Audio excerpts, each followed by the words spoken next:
तो hello everyone, कैसे हो आप सभी। मैं हूँ आपकी दोस्त, आपकी मेंटोर और आपकी educator CS Mehndi Toshniwal. Good evening everyone, कैसे हो सभी लोग। एक प्यारा सा छोटा सा शॉर्ट सा ब्रेक लेकर आ गए हो सभी के सभी बच्चे। आज हम एक नया नया सा प्यारा सा सब्जेक्ट स्टार्ट करने वाले हैं, आपका ग्रुप 1 का, विच इज पेपर नंबर 3। ठीक है, am I audible, am I perfectly visible to all of you. Just give me a confirmation, क्या मैं ऑडिबल हूँ, क्या मैं विजिबल हूँ परफेक्ट।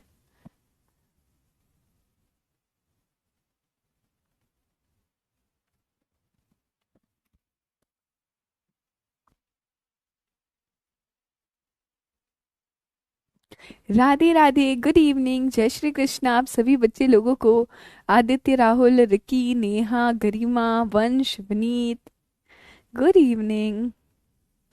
नागा, स्तुति, शैलेश कुमार, प्रियांशी, कमल, नेहा, क्लियर है सब, परफेक्टली परफेक्ट है। अच्छा, क्या आपको पता है आज का जो हम सब्जेक्ट पढ़ने वाले हैं उस सब्जेक्ट का आखिरकार नाम क्या है, कौन सा सब्जेक्ट है, कौन से ग्रुप के अंदर है। तो पहले हम उस सब्जेक्ट के बारे में थोड़ा सा इंट्रोडक्शन देखेंगे। ठीक है, फर्स्टली हम सब्जेक्ट के बारे में देखेंगे। तो आपका ये जो सब्जेक्ट है इट इज ग्रुप नंबर 1 का, यानी कि फर्स्ट मॉड्यूल का आपका सब्जेक्ट है यहाँ पर पेपर नंबर 3। तो ग्रुप 1 का पेपर नंबर 3 है आपका, एंड इस पेपर का नाम क्या है। अच्छा, पहले नाम देख लेते हैं। इसका नाम है setting up of business, industrial and labour laws. दीदी इतना बड़ा नाम है क्या। हाँ, इतना बड़ा नाम है, पर हम ना इसका शॉर्ट में अब से क्या बोलने वाले हैं, शॉर्ट में हम बोलने वाले हैं इसे SBIL। सबके निकनेम रख लेंगे, हम सबकी शॉर्ट फॉर्म रख लेंगे। तो इस सब्जेक्ट का नाम है setting up of business, industrial and labour laws, जिसे हम शॉर्ट में पढ़ने वाले SBIL के नाम से। टॉकिंग अबाउट दिस सब्जेक्ट, आप देखोगे ये जो सब्जेक्ट है दो पार्ट्स में डिवाइडेड है, पार्ट 1 एंड पार्ट 2। ये क्या डॉक्यूमेंट मैं आपको दिखा रही हूँ, ये मैं आपको दिखा रही हूँ आपके ICSI का स्टडी मटेरियल, जो इसे हम मॉड्यूल के नाम से देखते हैं। ठीक है, यहाँ पर बेसिकली जो पार्ट 1 है वो हो आपका 60 मार्क्स का, एंड ये बात करता है, ये जो आपका पार्ट 1 है ये बात करता है सेटिंग अप ऑफ बिजनेस के बारे में, कि बिजनेस अगर आपको सेट करना है तो कैसे आप बिजनेस सेटअप करने वाले हो, कौन कौन से तरीके हैं बिजनेस को यहाँ पर सेटअप करने के लिए। तो पार्ट 1 60 मार्क्स का पूरा बात करता है सेटिंग अप ऑफ बिजनेस के बारे में, कि बिजनेस कौन सा सेलेक्ट करना है, अलग अलग तरह की कंपनीज क्या होती हैं, LLP के बारे में देखना है। अच्छा, आप में से किसी बच्चे के मन में आया है तूफानी सा आइडिया, ठीक है, एकदम नया सा तूफानी सा आइडिया आया है कि हमें तो दीदी कुछ तो तूफानी करना है, वो शाका लाका भूम भूम वाली पेंसिल नहीं होती है वो बनानी है। आई डोंट नो आप में से कितने बच्चों ने देखा या नहीं देखा, बट एट माई टाइम एक पेंसिल होती थी शाका लाका भूम भूम वाली, उसमें आपने जो भी ड्रॉ किया है वो रियलिटी में आ जाता था। तो आप चाहते हो बस अब ऐसा ही कुछ बना दो आप, तो वो है आपका कोई नया आइडिया। आप स्टार्टअप बनाना चाहते हो तो क्या प्रोसेस रहेगा, कैसे आप स्टार्टअप कर सकते हो। माइक्रो स्मॉल मीडियम एंटरप्राइजेस के लिए क्या चीज़ है, आप आपकी प्राइवेट कंपनी को पब्लिक कंपनी में कन्वर्ट करना चाहते हो या कुछ और करना चाहते हो, तो कन्वर्ट कैसे करेंगे ये सभी हम सीखने वाले हैं। ठीक है, HUF पार्टनरशिप क्या होता है, सोल प्रोपराइटरशिप क्या होता है, NBFCs क्या होती है, हाउसिंग फाइनेंस कंपनीज क्या होती हैं। आप चाहते हो कि इंडिया में, सिर्फ हम इंडिया का तो ध्यान रख ही रहे हैं, लेकिन लेकिन लेकिन हमें ना बाहर से, आउट ऑफ इंडिया से भी कोलाबोरेशन करना है। अरे हमें सिर्फ इंडिया के रिश्ते ना बाहर वाली पार्टी से भी अच्छे करने हैं। तो अगर आप मिलकर बिजनेस करना चाहते हो, इंडिया वाली पार्टी और बाहर वाली फॉरेन कोलाबोरेशन करना चाहते हो, वो कैसे करने वाले हो, उसका क्या चीज़ होगा वो हम देखेंगे बिजनेस कोलैबोरेशन में। फॉरेन की कोई कंपनी इंडिया में बिजनेस एस्टेब्लिश करना चाहती है, कैसे ऑफिस एस्टेब्लिश करेगी वो, बाहर कैसा बिजनेस कर सकते हो। आपने सोचा अभी बस बहुत हो गया इंडिया में, हम न्यूजीलैंड में, सिंगापुर में जाके बिजनेस करना चाहते तो वो कैसे करोगे आप। ठीक है, नेक्स्ट हम देखेंगे हर कौन सी इंडस्ट्री पे कितने लॉज लगते हैं, क्या आपको अलग अलग रजिस्ट्रेशन की ज़रूरत होगी, क्या GST का रजिस्ट्रेशन हो गया है, फूड इंडस्ट्री कर रहे हो तो कौन सा रजिस्ट्रेशन चाहिए होगा, पैन कब चाहिए होगा, 10 कब चाहिए होगा। ये सारी की सारी चीज़ें हम पढ़ने वाले हैं पार्ट 1 में। कोई बात नहीं साधक, आप बस सुन लो वो ही सफिशिएंट रहेगा। ठीक है, मैं आपको ओवररिव्यू बता रही हूँ सब्जेक्ट में हम क्या पढ़ेंगे, ये हम पार्ट 1 में पढ़ेंगे।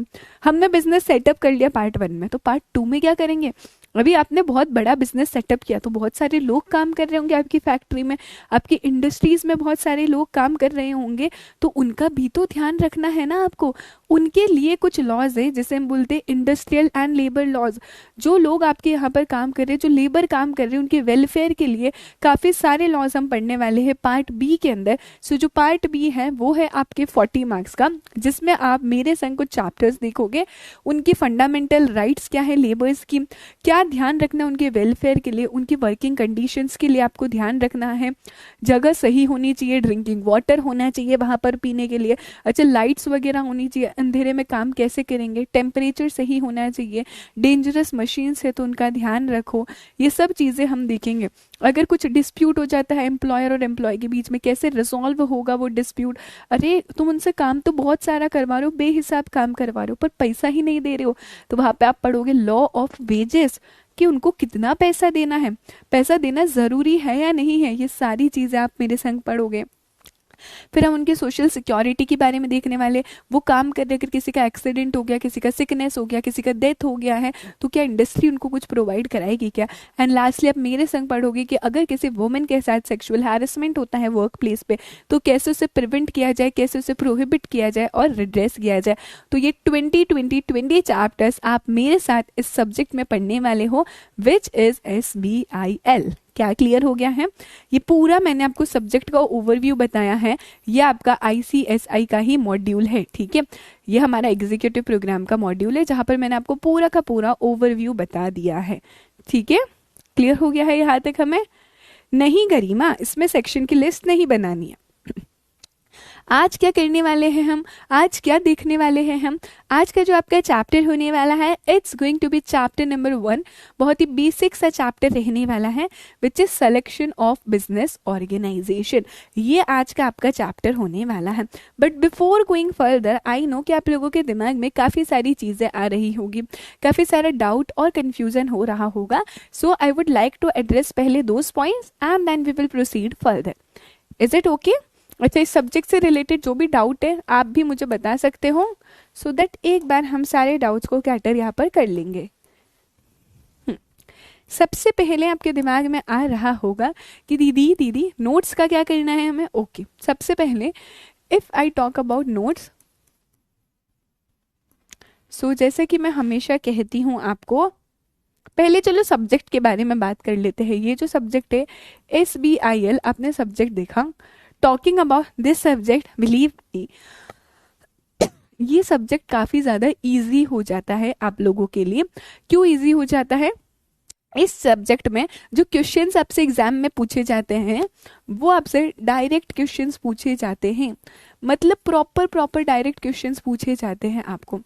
सेकेंडली, आप मेरे साथ ये सब्जेक्ट देखोगे, आपको अंडरस्टैंडिंग में प्रॉब्लम नहीं आएगी, आपको बहुत ज़्यादा इजीली कॉन्सेप्ट समझ आ जाएगा, because it is related to our day to day life, practical concept है सारा, तो अंडरस्टैंडिंग तो हमें बहुत जल्दी समझ आ जाएगी। कंपनीज एक्ट में कुछ चीज़ें यहाँ पर डिफिकल्ट हो सकती थी, कंपनीज एक्ट में समझना थोड़ा सा कॉन्सेप्चुअली मुश्किल हो जाता है, लेकिन यहाँ पर ऐसे नहीं होता है। सो टॉकिंग अबाउट SBIL आप अंडरस्टैंड बहुत इजीली कर लोगे, अंडरस्टैंडिंग हो जाएगी। लेकिन मेन इशू किस में अराइज होता है? The main issue arises in learning, और इफ आई से रिटेनिंग में आपको प्रॉब्लम आती है यहाँ पर। अगर मैं SBIL की बात करूँ, मैंने काफ़ी सारे बच्चे देखे हैं जिन्हें वो बोलते दीदी समझ आ गया हमें, क्योंकि समझने में इतना इशू नहीं आता है, but the main problem arises in retaining, हम लर्न कैसे करें चीज़ों को यहाँ पर। तो इस चीज़ का आपको ध्यान रखना है। SBIL एक ऐसा सब्जेक्ट है जहाँ पर आप बहुत कुछ पढ़ने को मिलेगा, बट रिटेन कैसे करना है उसके लिए एक चीज़ हर बार मैं बोलती हूँ, आपको क्लास में मेरे संग 100% फोकस यहाँ पर रखना है। कितना? 90% नहीं, 100% फोकस यहाँ पर रखना है।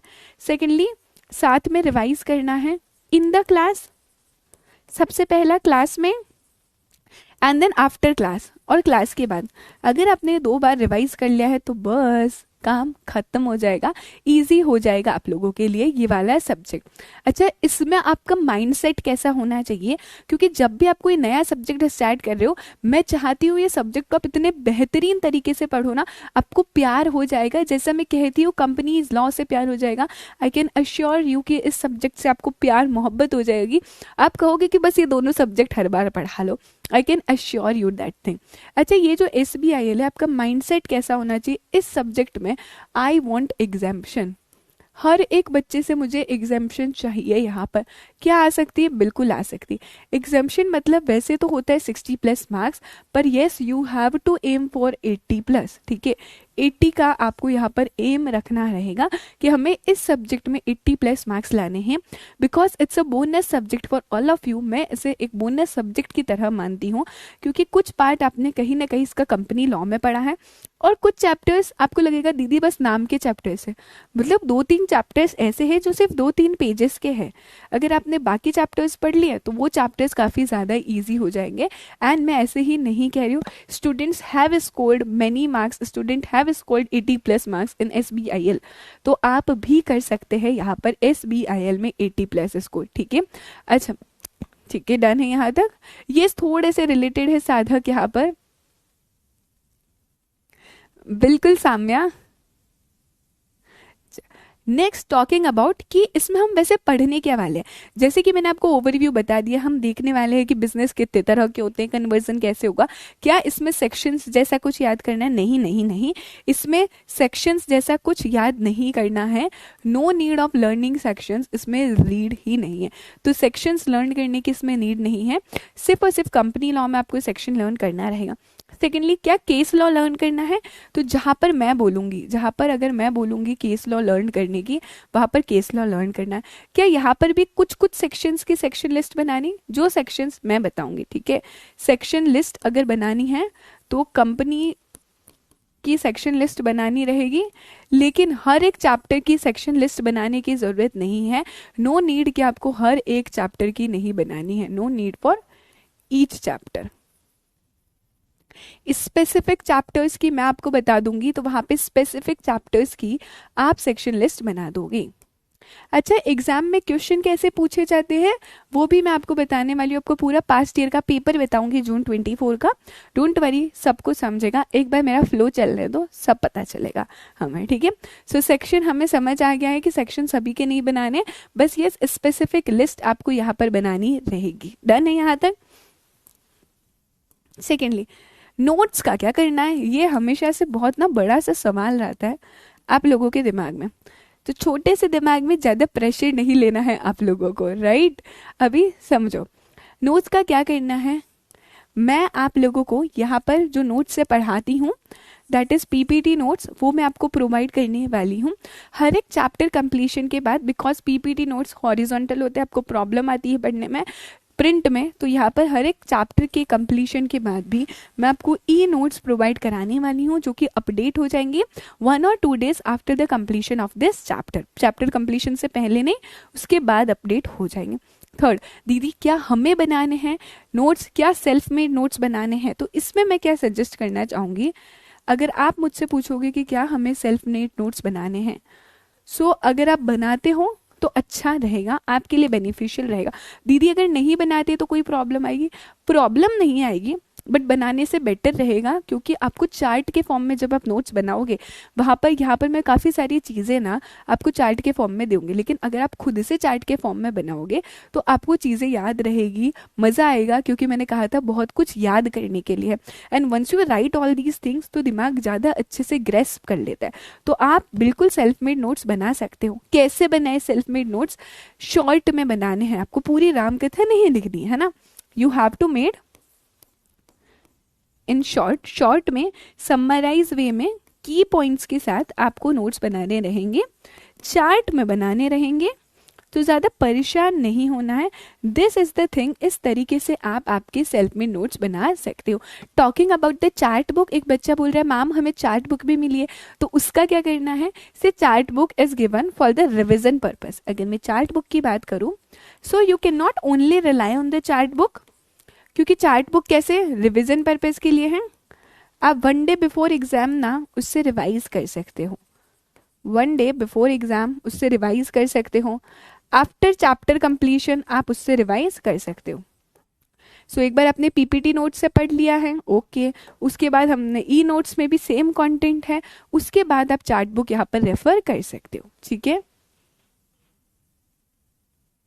मैम मैं नोट्स बनाता हूँ तो आप जो लिखते हैं वो सब लिखते हैं, लिख लेते हैं। साहिल आप समझो, अगर मैं जो यहाँ पर पीपीटी नोट्स में पढ़ा रही हूँ, अगर आप वही सेम कॉपी पेस्ट करते हो तो बच्चा it is a time waste, ठीक है, आपको वो नहीं करना है।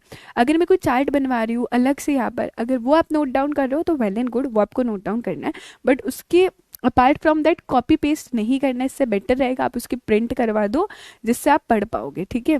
नोट्स आप पीपीटी से बना सकते हैं लेकिन शॉर्ट शॉर्ट बनाओ, की पॉइंट्स बनाओ वहाँ पर। क्लियर है?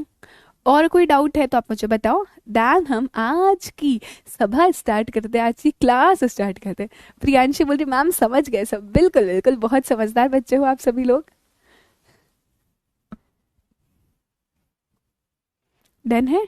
कौन से नोट्स मिलने वाले हैं ये मैंने आपको बता दिया है, तो प्लीज़ पूरी क्लास में, पूरी लेक्चर्स में ये मत भूलिएगा कि ma'am ma'am handwritten notes मिलेंगे क्या, नहीं मिलेंगे क्या। बेटा जो भी नोट्स मैं प्रोवाइड करने वाली हूँ वो सभी कुछ मैंने बता दिया।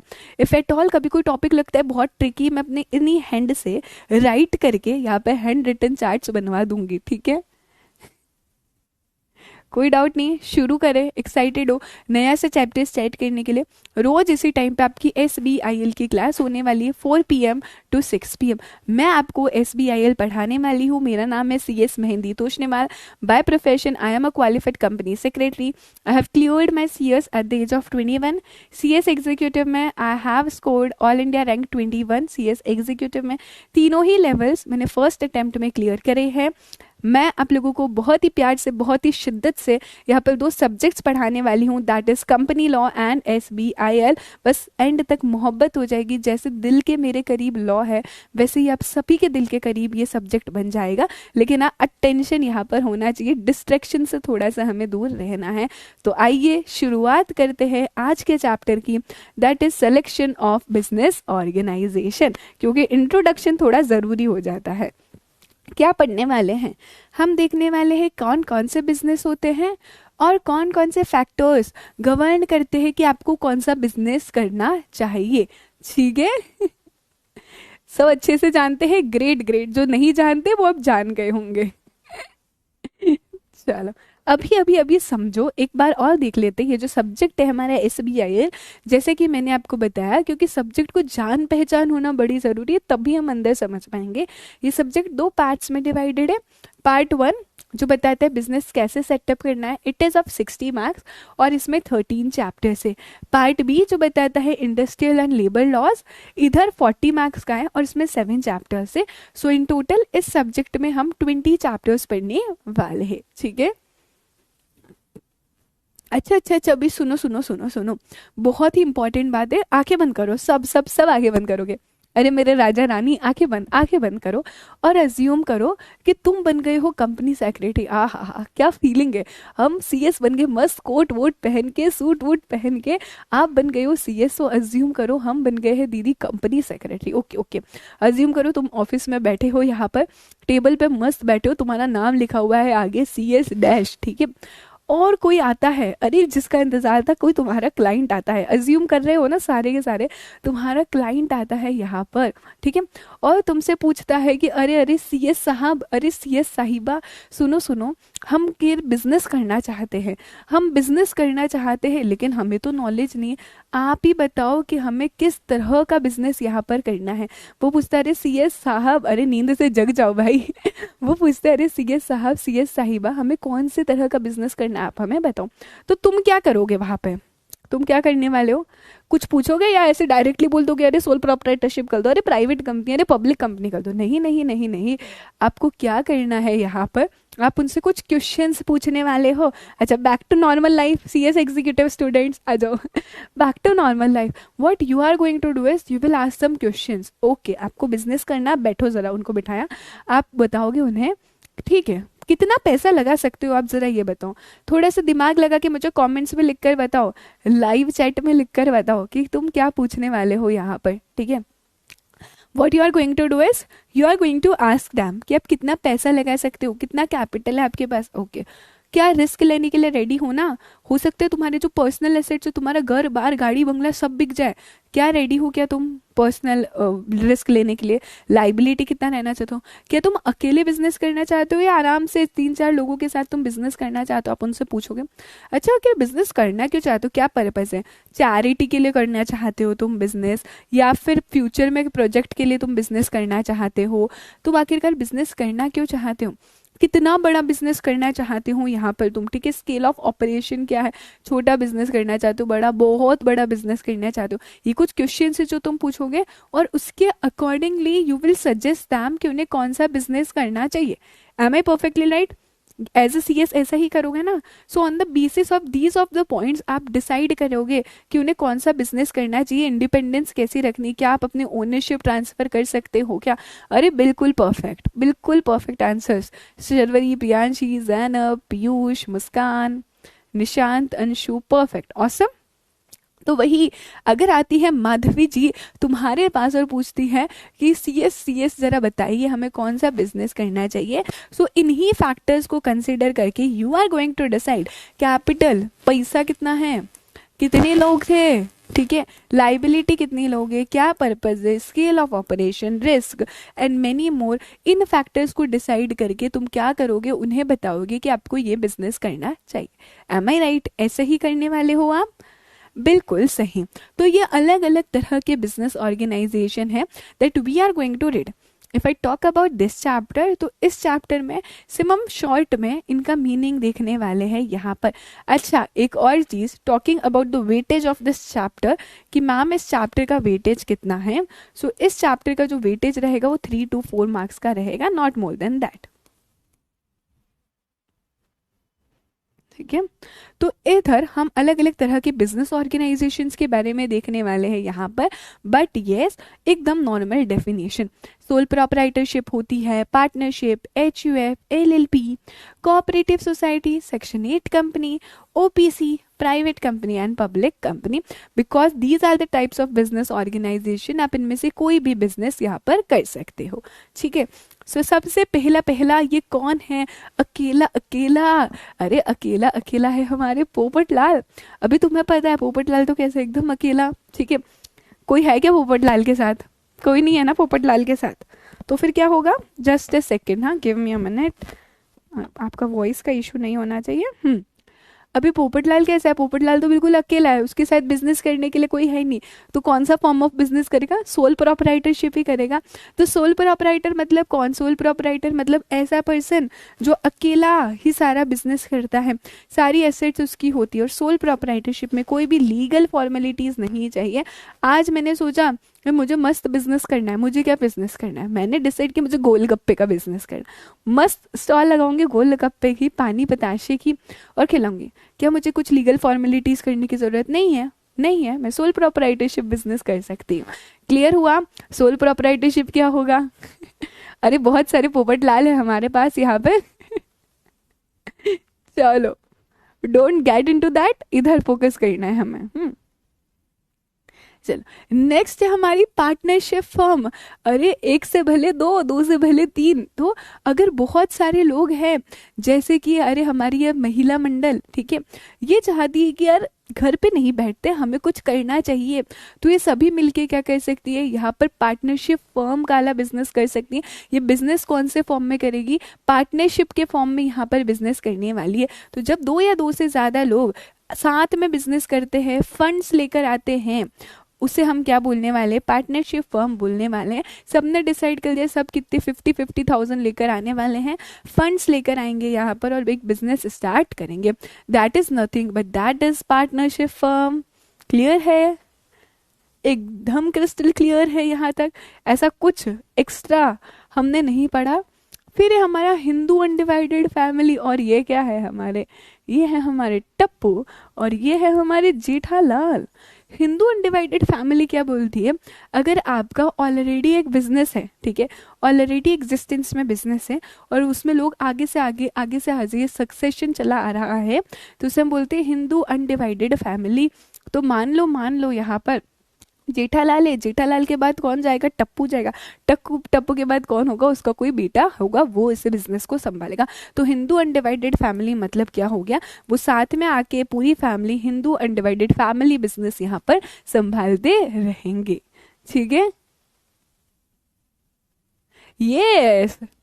The reason why I took the example of Tarak Mehta is that 95% of the students ने ये देखा होगा या देखते होंगे, ताकि आप लोग रिलेट कर पाओगे, है ना। चलो, अभी अभी अभी नेक्स्ट है आपका limited liability partnership. Limited liability partnership क्या बोलता है?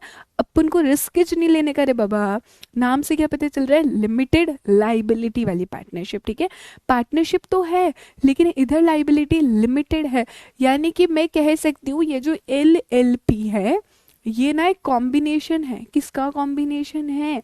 बताते हैं। LLP एक कॉम्बिनेशन होता है कंपनी का और पार्टनरशिप फर्म का। कंपनी और पार्टनरशिप फर्म का एक हाइब्रिड स्ट्रक्चर है LLP, यानी कि इस LLP ने क्या ले लिया है? इस LLP ने पार्टनरशिप वाली फ्लेक्सिबिलिटी ले ली है। This LLP have taken the flexibility of partnership. और कंपनी वाला क्या फीचर ले लिया? अरे हम सभी को पता है, हमने कंपनी वाले फीचर ले लिया है यहाँ पर लिमिटेड लाइबिलिटी। सो LLP के पास कंपनी वाला लिमिटेड लाइबिलिटी है और पार्टनरशिप वाला फ्लेक्सिबिलिटी होता है। सो LLP क्या एक ऑल्टरनेट कॉर्पोरेट बिजनेस एंटिटी है जो बेनिफिट देती है लिमिटेड लाइबिलिटी वाला कंपनी का, और साथ ही साथ फ्लेक्सिबिलिटी है लोगों में यहाँ पर पार्टनरशिप फर्म जैसी। डोंट वरी, पूरे LLP का we have a separate chapter जहाँ पर हम LLP को पढ़ेंगे। तो यहाँ पर क्या देख रहे हैं? सिर्फ इंट्रो देख रहे हैं कि इतने तरह के बिजनेस ऑर्गेनाइजेशन एग्जिस्ट करते हैं। ठीक है, मगज में जा रहा है? Perfect Piyush, Priyanshi and Aditya Soni. ठीक है, चलो। नेक्स्ट है हमारा कोऑपरेटिव सोसाइटी। कोऑपरेटिव सोसाइटी यहाँ पर क्या बोलता है? यहाँ पर लोगों का एसोसिएशन, यानी कि काफ़ी सारे लोग मिलकर क्या करेंगे? यहाँ पर काफ़ी सारे मिलकर लोग वॉलंटरी एक कॉमन गोल के लिए आते हैं कि हमें ये गोल अचीव करना है। तो सभी लोग मिलकर एक कॉमन गोल को अचीव करने के लिए एक सोसाइटी फॉर्म करते हैं, दैट इज कोऑपरेटिव सोसाइटी। हाँ, कोऑपरेटिव सोसाइटी के ऊपर भी पूरा हम लोग आगे पढ़ने वाले हैं, but this is the only introduction. मज़ा आ रहा है? Thank you so much. चलो, नेक्स्ट है सेक्शन 8 कंपनी। अरे भूलो मत इस कंपनी को। सेक्शन 8 कंपनी ऐसी कंपनी है जो चैरिटी के लिए बनी है, जो सबका अच्छा और भला सोचती है। तो ये एक ऐसी कंपनी है जो प्रमोट करती है। किसको प्रमोट करती है? स्कूल में 3 सब्जेक्ट है ना, कॉमर्स को, आर्ट को, साइंस को प्रमोट करती है, एजुकेशन को प्रमोट करती है, स्पोर्ट्स को प्रमोट करती है, यहाँ पर एनवायरनमेंट का ध्यान रखती है, सोशल वेलफेयर का ध्यान रखती है। उसे हम बोलते हैं सेक्शन 8 कंपनी। इसका ऑब्जेक्ट ही यही होता है। अच्छा, कोई भी प्रॉफिट आया है सेक्शन 8 कंपनी का, उस प्रॉफिट को आपको फिर से कहाँ यूज करना है? ऑब्जेक्ट्स को प्रमोट करने में यूज करना है। ये कंपनी अपने मेंबर्स को डिविडेंड नहीं दे सकती है। ठीक है, सो यहाँ पर ये जो है आपको प्रमोट करना है, इसके जो भी पैसा आया है अपने ऑब्जेक्ट्स को प्रमोट करने के, और मेंबर्स को डिविडेंड कतई नहीं मिलेगा। डिविडेंड चाहिए तुमको? अरे पहले ऑब्जेक्ट देखो, ऑब्जेक्ट क्या है? हम अच्छा काम कर रहे हैं, कोई भी डिविडेंड यहाँ पर नहीं मिलेगा। थैंक यू समीक्षा। एंड मुझे लगता है आप सारे के सारे बच्चे भी काफ़ी ज़्यादा इंटेलिजेंट है। नेक्स्ट है 1% कंपनी। ये बोलता है मैं अकेला काफ़ी हूँ, अपन अकेला ही काफ़ी है। 1% कंपनी, एक अकेला पर्सन क्या करता है? यहाँ पर एक अकेला पर्सन कंपनी बनाता है, वही अकेला मेंबर होता है और वही कंपनी को मैनेज करता है यहाँ पर। ठीक है, सेक्शन 8 कंपनी है बेटा। यहाँ पर जो सेक्शन 8 कंपनी वो सेक्शन 8 में ही डिफाइन थी, तो इस कंपनी का नाम ही सेक्शन 8 कंपनी है। ठीक है, अच्छा कोई क्वेश्चन नहीं था तक? गरिमा सिंह, इस कंपनी को बनाने का मोटिव ही चैरिटी करने का है बेटा। जैसे कंपनी को CSR करना है तो कंपनी क्या करेगी? एक सेक्शन 8 कंपनी बना देगी, उसके थ्रू चैरिटी करेगी यहाँ पर। हाँ, सभी प्रॉफिट कमाए, चैरिटी इज ऑल्सो नेसेसरी ना। साहिल बोल रहा है मन को शांति देने के लिए, बिल्कुल परफेक्ट साहिल। ठीक है, अब आगे CSR में मेरे साथ पढ़ोगे और आई होप अपने CSET में भी CSR वाला कॉन्सेप्ट पढ़ा होगा। सोल प्रोप्राइटरशिप और 1% कंपनी में क्या डिफरेंस है वो मैं बता दी हूँ, ठीक है। यहाँ पर आप एक कंपनी इनकॉर्पोरेट करते हो, बेसिकली आपने कंपनी इनकॉर्पोरेट करी है। अभी कंपनी इनकॉर्पोरेट करी है मैंने, 1% कंपनी में सिर्फ एक ही मेंबर चाहिए, मिनिमम मैक्सिमम एक मेंबर चाहिए। यहाँ पर कंपनी अलग हो गई और आप अलग हो गए, बिकॉज यहाँ पर कंपनी इनकॉर्पोरेट करी है आपने। अभी आपकी लाइबिलिटी लिमिटेड हो गई। जो भी कॉन्ट्रैक्ट में आप एंटर करोगे वो कंपनी के थ्रू, कंपनी के नाम पे कॉन्ट्रैक्ट में एंटर करोगे, क्योंकि कंपनी अलग आप अलग। सारी फाइलिंग्स किसके पास करनी है, आरओसी के पास करनी है। भले ही ये ओपीसी है, डायरेक्टर्स होंगे यहाँ पे कंपनी में, बोर्ड मीटिंग यहाँ पर करवानी रहेगी। तो कंपनी पे जो रूल्स एंड रेगुलेशंस लगते हैं वो यहाँ पर भी लगेंगे। बट अगर मैं सोल प्रोप्राइटरशिप बोलती हूँ तो मैंने आज एक गोलगप्पे का स्टॉल लगा दिया है, क्या मेरे को मीटिंग करवानी रहेगी? क्या सोल प्रोप्राइटर में डायरेक्टर्स होंगे कि चलो आज मीटिंग करते हैं, आज का टारगेट क्या है हमारा, एक रेजोल्यूशन पास करते हैं? ऐसा नहीं होगा। So that is the difference कि 1% कंपनी में एक लीगल एंटिटी क्रिएट हो जाता है, बट सोल प्रोप्राइटरशिप में ऐसा नहीं होता है। मेजर डिफरेंस समझा? बहुत सारे एग्जाम्पल्स है, काजल राजपूत, बहुत सारी आपको फाउंडेशंस दिखेगी, Tata foundation, Adani foundation, section 8 company के फॉर्म में।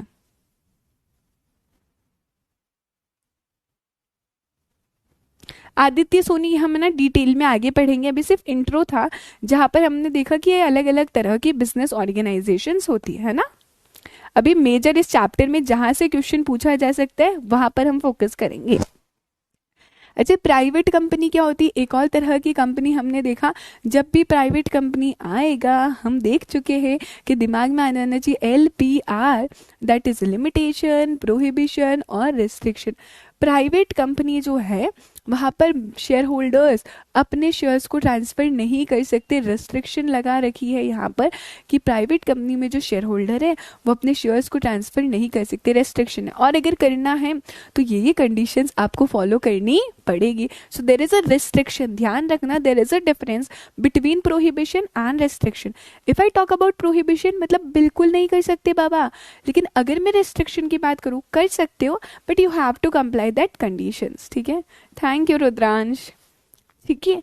अच्छा, प्राइवेट कंपनी में मिनिमम कितने मेंबर्स होते हैं? कम से कम 2 मेंबर्स चाहिए, और लिमिट है मैक्सिमम कितने मेंबर्स हो सकते हैं। सो प्राइवेट कंपनी में मैक्सिमम आपके 200 मेंबर्स हो सकते हैं और minimum 2।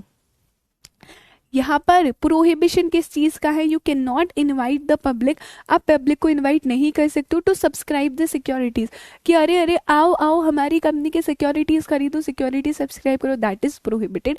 You can not invite to public, आप पब्लिक को इन्विटेशन नहीं दे सकते हो। यस गरिमा, अभी शुरू में आप काफी सारी चीजें देखोगे जो रिपीट है यहाँ पर।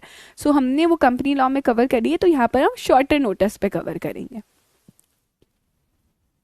नेक्स्ट है आपका पब्लिक कंपनी। पब्लिक कंपनी के लिए क्या बोला गया है? पब्लिक कंपनी कब बनानी रहेगी? पब्लिक कंपनी में मिनिमम 7 मेंबर्स होते हैं, मैक्सिमम कोई लिमिट नहीं होती है। पब्लिक कंपनी पब्लिक को इनवाइट कर सकती है सिक्योरिटीज को सब्सक्राइब करने के लिए, और शेयर होल्डर्स की जो राइट है वो भी रेस्ट्रिक्टेड नहीं होती हैं। शेयर होल्डर्स अपने शेयर्स को ट्रांसफर भी यहाँ पर कर सकते हैं। वामसी क्या बोल रहे हो बेटा? Ma'am you didn't took my sorry. चलो, अभी मेजर चीज जहां से एग्जाम में क्वेश्चन पूछा जाता है, एकदम तैयार हो जाओ। हम यही चाहते हैं ना कि एग्जाम में क्वेश्चन पूछ कहाँ से सकते, दीदी आप ये बता दो बस, बाकी हम कर लेंगे। मैम आप ये बता दो क्वेश्चन कहाँ से पूछ सकते, वो बताती हूँ। जो भी क्वेश्चन पूछा जाएगा it could be asked on the चीज ऑफ फैक्टर, कि फैक्टर क्या है यहाँ पर, ठीक है। Factors governing the decision for suitable form of organisation, आपको कौन सा फॉर्म ऑफ ऑर्गेनाइजेशन चूज करना है वो डिपेंड करता है इन फैक्टर्स पे। जैसे भी आपके पास कोई भी क्लाइंट आया, आप उसे कुछ फैक्टर्स पूछेंगे और उस फैक्टर्स पे डिपेंड करता है उसे कौन सा फॉर्म ऑफ ऑर्गेनाइजेशन यहाँ पर चूज करना रहेगा। यस मामसी, ओपीसी में नॉमिनी होगा 101%। मैं क्लास शेड्यूल के अकॉर्डिंग ही हो रही बेटा। अब से हमारा क्लास यही रहने वाला है, 1:30 to 3:30 सी लॉ, 3:30 to 4 आपका ब्रेक रहता है, एंड 4 to 6 आपका SBIL रहता है। अभी एक ऐसा प्यारा से निमोनिक बताने वाली कि पूरा का पूरा चैप्टर हो जाएगा खल्लास तुम्हारे यहाँ पर, ठीक है। निमोनिक क्या है, कौन से फैक्टर्स का आपको ध्यान रखना है जब भी आपको फॉर्म ऑफ ऑर्गेनाइजेशन चूज करना है, ये निमोनिक मेरे साथ यहाँ पर बोलो। And please please please guys, it's my humble request to all of you, otherwise मुझे ही कुछ एक्शन लेना पड़ेगा, and I don't want that कि चैट पर तभी आप कुछ लिखो जब आपको कोई डाउट आता है एक्चुअल में, या when ever I will ask question तब आप रिस्पॉन्ड करो, तब आप आंसर करो। Otherwise please focus on the lecture so that इधर जाएगा। मैं पढ़ा कुछ और रही हूँ, तुम्हारे दिमाग में डाउट कहीं और का आता है, तुम वो पूछते हो, तो वहाँ पे ना फ्लो थोड़ा सा बिगड़ जाता है। After the completion of the lecture, after the completion of the topic, each and every topic के बाद मैं पूछती हूँ कोई डाउट है इससे रिलेटेड तो बताओ। अच्छा कोई और डाउट है, नॉन अकेडमिक चीज़ का डाउट है, तो भी लेक्चर के खत्म होने के बाद लास्ट में आप मुझसे पूछ सकते हैं, मैं कहीं पर भी नहीं जा रही हूँ। Okay, I hope I am very clear and you guys will respect that. अच्छा, talking about this chapter is, ये चैप्टर में याद कैसे करना है, तो अभी समझना क्या निमोनिक है यहाँ पर, CS, phone, miss DGM, CPT क्या है, लर्न विथ मी। कुछ फैक्टर्स को कैसे याद करोगे, CS, मैं CS, ठीक है, CS क्या कर रही है, फोन कर रही है, यहाँ पे फोन की स्पेलिंग हमारे अलग है, FON, CS फोन कर रही है, किसको फोन कर रही है, मिस DGM को फोन कर रही है, किसको, मिस DGM को फोन कर रही है, और मिस DGM क्या कर रही है, CPT कर रही है। CPT क्या होता है, एक एग्जाम होता था पहले, CA फाउंडेशन की जगह उसका नाम CPT था, ठीक है। तो CS फोन कर रही है किसको, मिस DGM को फोन कर रही है, जो क्या कर रही है, CPT कर रही है, ठीक है ठीक है ठीक है। एक एक बच्चा यहाँ पर लिखेगा, निमोनिक याद होना चाहिए, ठीक है। CS फोन मिस DGM को जो CPT कर रही है, एंड इधर आपका पूरा का पूरा चैप्टर ओवर हो जाएगा।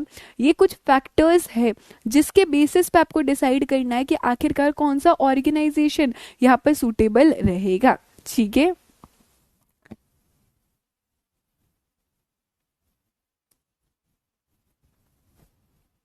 परफेक्ट, अर्शी, प्रियांशी, चलो अभी एक एक देखते हैं हम लोग।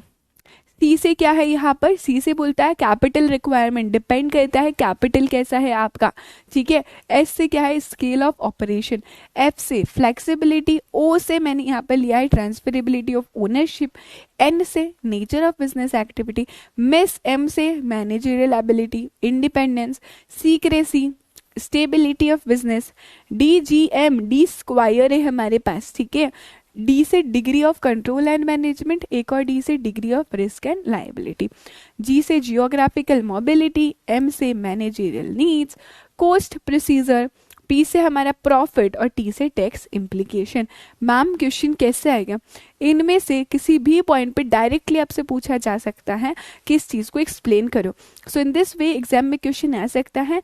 Talking about the previous exam यानी कि जून 24 के अटेम्प्ट में इस चैप्टर में से एक क्वेश्चन पूछा गया था, ठीक है। Perfect, Kajal, Ayushi, Krish, Shefali, Parvez, Vamsi, perfect. So CS phone miss DGM CPT को कर रही है। अभी we are going to see each and every factor और इसका क्या इम्प्लीकेशंस होने वाले हैं। रेडी है, तैयार है, हम लोग स्टार्ट करें। पहला बोलता है यहाँ पर कैपिटल रिक्वायरमेंट। सो सी से बोला है यहाँ पर कैपिटल रिक्वायरमेंट। हम पूछने वाले हैं कि आप जो बिजनेस करने वाले हो क्या उसमें हैवी इन्वेस्टमेंट की ज़रूरत है क्या, ठीक है। हैवी इन्वेस्टमेंट चाहिए क्या, लार्ज स्केल कंपनी, अभी आप चाहते हो कि ब्रिज बनाए, रोड्स बनाए, रेलवेज बनाए, कहने से उसमें कैपिटल रिक्वायरमेंट तो बहुत ज़्यादा होगी, काफ़ी ज़्यादा पैसे की ज़रूरत होगी। इंफ्रास्ट्रक्चर प्रोजेक्ट करना चाहते हो आप, या फिर आप टेक्सटाइल इंडस्ट्री करना चाहते हो, मार्बल इंडस्ट्री बनाना चाहते हो, तो उस केस में तो ज़्यादा पैसे की ज़रूरत होगी। तो आप क्या करो, कंपनी फॉर्म में ऑर्गेनाइज कर दो। दीदी कंपनी फॉर्म में ऑर्गेनाइज करने से क्या होगा, आप पब्लिक से पैसे मांग सकते हो, आपके यहाँ पर शेयर्स इशू हो जाएंगे। तो अगर ऐसा कोई हैवी इन्वेस्टमेंट वाला चीज़ है तो उसे आप कंपनी फॉर्म में ऑर्गेनाइज कर दोगे, ठीक है। सो जो भी हैवी इन्वेस्टमेंट होंगी जैसे कि लार्ज स्केल कंपनीज, उधर उन्हें आप ऑर्गेनाइज कर सकते हो कंपनी फॉर्म में।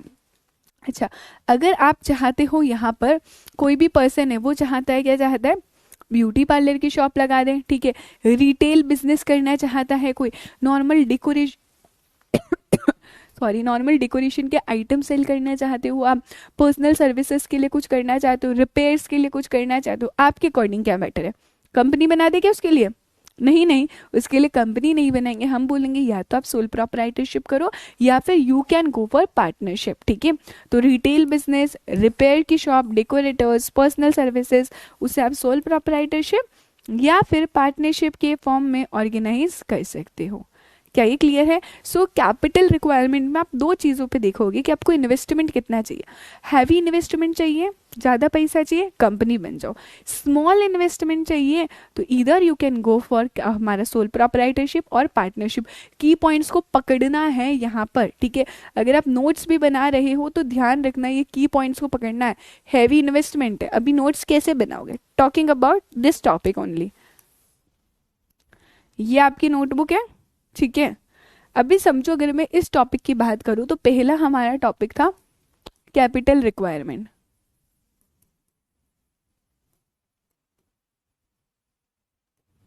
दो एरो जाएंगे यहां पर, हैवी इन्वेस्टमेंट, स्मॉल इन्वेस्टमेंट, ठीक है।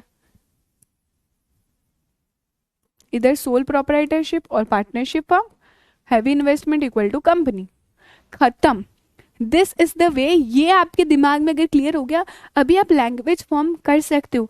Understanding my point of view is very important for all of you because I know you guys can form language. आप सीएस एग्जीक्यूटिव में हो, definitely you can form your language, आप sentence formation कर सकते हो, but yes key points are essential in any of the answer. अगर मैं ये बात करती हूँ कैपिटल रिक्वायरमेंट, हैवी इन्वेस्टमेंट है, स्मॉल इन्वेस्टमेंट, हैवी तो कंपनी, स्मॉल है तो ये, तो जब भी आप पढ़ोगे आपको फटाफट से बस ये शॉर्ट नोट्स देखने हैं। क्या आप लैंग्वेज फॉर्म नहीं कर सकते हो? इधर लैंग्वेज फॉर्म कैसे करोगे? The heavy investment like infrastructure company, textile company, marble companies, the business which requires heavy investment can be organized in the form of companies. The business which requires a small investment like example दे दो, can be formed in the form of sole proprietorship और partnership. ये sentence आपने form कर लिया है, but हाँ उन sentence में ये की पॉइंट्स होना काफ़ी ज़्यादा असेंशियल हो जाता है। दिस इज द थिंग जो आपके आंसर में आपका एग्जामिनर भी देखना चाहता है, ठीक है। आई होप दिमाग में गया, क्रिस्टल क्लियर हुआ है। That's why I have given this example because once and for all मैं चाहती हूँ आपके दिमाग से डाउट क्लियर हो जाए। कैपिटल रिक्वायरमेंट्स में ही आगे बढ़ेंगे हम लोग। अगर सोल प्रोप्राइटरशिप है तो ओनर एडिशनल कैपिटल कैसे रेज कर सकता है बेटा? या तो वो कहीं से बोरो करेगा या फिर उसकी कोई सेविंग होगी ना, उससे क्या कर लेगा, उस सेविंग को वो यहाँ पर इन्वेस्ट कर सकता है, एडिशनल सेविंग को इन्वेस्ट यहाँ पर कर सकता है। पार्टनरशिप क्या कर सकती है? फंड रेज कर सकती है। सारे के सारे पार्टनर्स या तो अपना पैसा कंबाइन कर लेंगे यहाँ पर या फिर कहीं और से फंड रेज कर सकते हैं। लेकिन if I talk about the companies, तो कंपनी ऐसी एंटिटी है जो कैपिटल को अट्रैक्ट बहुत ही इजीली कर सकती है पब्लिक से। तो कंपनीज बेस्ट अट्रैक्ट कर सकती है आपके कैपिटल को। तो हमने कैपिटल रिक्वायरमेंट्स में दो चीज़ें पढ़ी, हैवी इन्वेस्टमेंट है कंपनी बन जाओ, स्मॉल इन्वेस्टमेंट है सोल प्रोप्राइटरशिप और पार्टनरशिप। अच्छा, सोल प्रोप्राइटरशिप पैसा कहाँ से लाएगी? बोरो करेगी, या तो ये की पॉइंट्स बोल रही हूँ मैं, बोरो करेगी या फिर इन्वेस्ट करेगी एडिशनल कैपिटल। पार्टनरशिप क्या करेंगे? सारे पार्टनर्स कंबाइन कर लेंगे और कंपनीज तो बेस्ट वे में कैपिटल यहाँ पर अट्रैक्ट करेगी, ठीक है। बिजनेस के नेम याद रखने हैं क्या? सादे किट्स एग्जाम्पल तो आप अपने अकॉर्डिंग एग्जाम्पल्स दे सकते हो, लेकिन हाँ 2-3 एग्जाम्पल्स पता होने चाहिए। Give me a minute.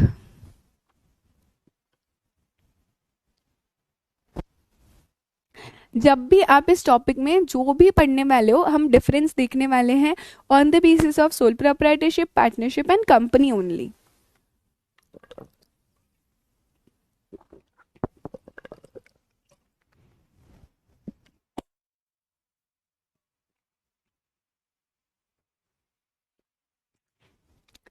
Next जाए क्या? सी से कैपिटल रिक्वायरमेंट क्लियर हुआ आपके दिमाग में? एस से हम देख रहे हैं यहाँ पे स्केल ऑफ ऑपरेशन। तो सी और एस को एक बार कंप्लीट कर देते हैं। स्केल ऑफ ऑपरेशन बेसिकली बोलता है आप अपने बिजनेस को कितना ज़्यादा एक्सपांड करना चाहते हो, कितना फैलाना चाहते हो। Either you want to carry on your business on a normal scale, यानी कि आप स्मॉल स्केल पे करना चाहते हो, आप ज़्यादा बड़ा नहीं करना चाहते हो, ठीक है। समझो मेरी क्या थी, मैंने करी है आइसक्रीम की शॉप, ठीक है, आइसक्रीम की मेरी मस्त, ये मेरी है आइसक्रीम, ठीक है ना, ये क्या है, आइसक्रीम है, प्यारी सी ऐसी आइसक्रीम देती हूँ मैं सबको, आइसक्रीम सेल कर रही हूँ, सोल प्रोपराइटरशिप बिजनेस है मेरा। मैं चाहती हूँ वो बस स्मॉल स्केल पे रहे, मैं उसको एक्सपांड नहीं करना चाहती हूँ, छोटा सा, मैं खुश हूँ, ठीक है, मैं एक स्टॉल लगा के खुश हूँ, मेरी अच्छी खासी सेल हो जाती है यहाँ पर। तो अगर आप स्मॉल स्केल बिजनेस करना चाहते हो तो उसके लिए क्या बोलेंगे, कंपनी बनाओ, ऐसा बोलेंगे क्या, या पार्टनरशिप के लिए बोलेंगे क्या। अभी एक आइसक्रीम की शॉप में कितने लोग पार्टनरशिप करेंगे। तो यहाँ पर अगर आपका स्मॉल स्केल आप बिजनेस करना चाहते हो तो वहाँ पर आपको सजेस्ट किया जाएगा, you can either go for sole proprietorship या फिर आप ओपीसी भी कर सकते हो, that is one person company, जहां पर भी आप अकेले पर्सन यहाँ पर रहोगे। डन है। सेकेंडली, मैं चाहती हूँ मेरा स्केल ऑफ ऑपरेशन थोड़ा सा तो मॉडरेट हो, है ना, बहुत छोटा ना हो, बहुत बड़ा ना हो, लेकिन हाँ मॉडरेट हो यहाँ पर। इन दैट केस आपको बोला जाएगा या तो आप पार्टनरशिप कर सकते हो या फिर एलएलपी कर सकते हो। ध्यान रखना, सोल प्रोपराइटरशिप का भाई ओपीसी और पार्टनरशिप का भाई है यहाँ पर एलएलपी, ठीक है। मॉडेस्ट रखना चाहते हो, बहुत ज़्यादा बड़ा नहीं करना चाहते, हम इंटरफेरेंस नहीं चाहते, पर हम चाहते हैं 4-5 लोग मिलकर ये बिजनेस करें, ठीक है। जैसे आप चाहते हो कि दीदी यार हम सब मिलके कोई बिजनेस करते हैं ना, लेट्स टेक एन एग्जांपल कि मयंक, मेहंदी, प्रियांशी, पीयूष और अर्शी चाहते हैं कि यार दीदी हम सब मिलकर कोई बिजनेस करते हैं, हमारे स्केल ऑफ ऑपरेशन इतना रहे। तो वहाँ पर मॉडेस्ट स्केल ऑफ ऑपरेशन है, तो यहाँ पर हम क्या करेंगे, मॉडेस्ट स्केल ऑफ ऑपरेशन में you can form a partnership firm और इधर you can form a LLP. हम चाहते हैं कि हम सिर्फ आइसक्रीम तक ही नहीं रहे, हम और भी करना चाहते हैं डेजर्ट्स में, मतलब आइसक्रीम्स, कपकेक्स, वॉफल्स, ये सब हम रखना चाहते हैं, पैनकेक्स, ये सब रखना चाहते हैं। तो स्केल ऑफ ऑपरेशन थोड़ा सा बढ़ रहा है, मॉडेस्ट हो रहा है, तो यहाँ पे पार्टनरशिप या फिर एलएलपी पे चले जाओ। अगर आपके स्केल ऑफ ऑपरेशन लार्ज है, बहुत ही ज़्यादा है, उस केस में मतलब आप सिर्फ एक जगह तक लिमिटेड नहीं रहना चाहते हो, यू वांट कि आप अलग अलग जगह जाओ, आप एक्सपांड करो यहाँ पर। यानी कि अगर इफ़ एट ऑल अगर मैं मुंबई में हूँ तो सिर्फ मुंबई में नहीं, मेरे ऑपरेशंस और बड़े, मुंबई की एक लोकेशन में ही नहीं रहूँ, मैं मुंबई की हर लोकेशन में रहूँ, मतलब हर जगह में रहूँ, ठीक है। अंधेरी में क्या, बोरीवली में क्या, हर जगह रहूँ, मैं सिर्फ मुंबई में नहीं, मुंबई के बाहर भी रहूँ। तो अगर मेरा स्केल ऑफ ऑपरेशन लार्ज है तो वहाँ पर क्या हो जाएगा, आपको कंपनी फॉर्म करना रहेगा। कैसे, ये एग्जाम्पल्स इसलिए दिए जा रहे हैं ताकि आप रिलेट करो प्रैक्टिकल पॉइंट ऑफ व्यू से। सो स्केल ऑफ ऑपरेशंस में 3 चीजें ध्यान रखनी, small, medium, large. Scale of operation small है सोल प्रोपराइटरशिप या ओपीसी, मीडियम है मॉडेस्ट है एलएलपी या पार्टनरशिप फर्म, और लार्ज है तो वो हो जाएगा आपका कंपनी, ठीक है। अरे बिल्कुल दीपशिका, वो कर लेंगे हम लोग ठीक है, नेक्स्ट टाइम वो कर लेंगे। अभी एक और इम्पॉर्टेंट चीज, वही इम्पॉर्टेंट चीज है, अगर यहाँ पर स्केल ऑफ ऑपरेशंस में 3 चीजों को और क्लासिफाई किया गया है, 3 एंटरप्राइजेस को, मेरे साथ बोलोगे माइक्रो एंटरप्राइज, स्मॉल एंटरप्राइज और मीडियम एंटरप्राइज, ठीक है। माइक्रो, स्मॉल और मीडियम कैसे आइडेंटिफाई किया गया है समझेंगे। यहाँ पर आइडेंटिफाई किया on the basis of investment and turnover, ठीक है। कोई भी कंपनी है, कोई भी एंटरप्राइज है जिसका इन्वेस्टमेंट 1 करोड़ तक है मैक्सिमम और टर्नओवर 5 करोड़ तक है मैक्सिमम, तो उसको आप माइक्रो एंटरप्राइज बोलोगे। स्मॉल किसको बोलोगे, अगर आपका इन्वेस्टमेंट 10 करोड़ तक है और टर्नओवर 50 करोड़ तक है। मीडियम किसको बोलेंगे, अगर 50 करोड़ तक इन्वेस्टमेंट है एंड टर्नओवर 250 करोड़ तक। वो सब तो ठीक है दीदी, लेकिन याद कैसे करेंगे, मैं बताती हूँ। सबसे पहले 1 और 5 याद कर दो, एक तो याद करना पड़ेगा। माइक्रो एंटरप्राइज है तो इन्वेस्टमेंट 1 करोड़ और टर्नओवर कितना है, 5 करोड़। 1 और 5 करोड़ याद हो गया है, हो गया है क्या, हो गया है पक्का से। अभी क्या करना है, 1 करोड़ इंटू 10 करो, इधर इंटू 10 करो, यहाँ पर हो गया 10 करोड़, 50 करोड़। अभी क्या करना है, इंटू 5 करो, यहाँ पर हो गया 50 करोड़, 50 करोड़ को भी इंटू 5 करो, यहाँ पर हो गया 250 करोड़। टेबल खत्म हो गई है, यस। 1 करोड़ 5 करोड़, ठीक है। उसके बाद इंटू 10 करेंगे 10 करोड़, 50 करोड़, इंटू 5 करेंगे 50 करोड़ और 250 करोड़। ये क्या बता रही हूँ मैं आपको, ये मैं आपको बता रही हूँ types of enterprises, micro enterprise, small enterprise, medium enterprise. अगर आपका टर्नओवर और इन्वेस्टमेंट इस लिमिट तक है तो उस एंटरप्राइज को आप माइक्रो बोलोगे, अगर इस लिमिट तक है तो उस एंटरप्राइज को स्मॉल बोलोगे, और मीडियम कब बोलोगे अगर 50 करोड़ और 250 करोड़ तक है। सो यहाँ पर ये स्केल ऑफ ऑपरेशन के अंदर ये चीज़ भी आपको मेंशन करनी है। सबसे पहले हम क्या बताने वाले हैं यहाँ पे, स्मॉल, मॉडेस्ट और लार्ज स्केल ऑफ ऑपरेशन। फिर आप बताओगे माइक्रो एंटरप्राइज, स्मॉल एंटरप्राइज और medium enterprise. So micro, small and medium. क्या ये क्लियर है? एक बार टेबल देखो, समझे ना। Micro, small, medium. क्या क्लियर हुआ सभी को?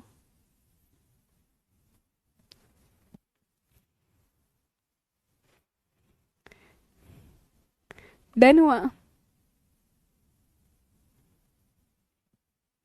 सो जब भी स्केल ऑफ ऑपरेशन पूछा जाएगा आपको ये पॉइंट्स मेंशन करने रहेंगे। कोई डाउट है? टर्नओवर मतलब, एक बच्चा पूछ रहा है टर्नओवर मतलब होता है बेटा आपका टोटल सेल्स, ठीक है। इन्वेस्टमेंट मतलब कितना पैसा लगाया है, the money the capital you have invested, आपका प्लांट एंड मशीनरी में कितना इन्वेस्टमेंट है। नेक्स्ट पे जाऊं मैं, ये बोलता है flexibility of administration. Flexibility of administration basically क्या बोलता है, अरे कभी कभी आप बोलते हो ना मुझे मेरे अकॉर्डिंग करना दो यार, आप मुझे मत बताओ मुझे क्या करना है।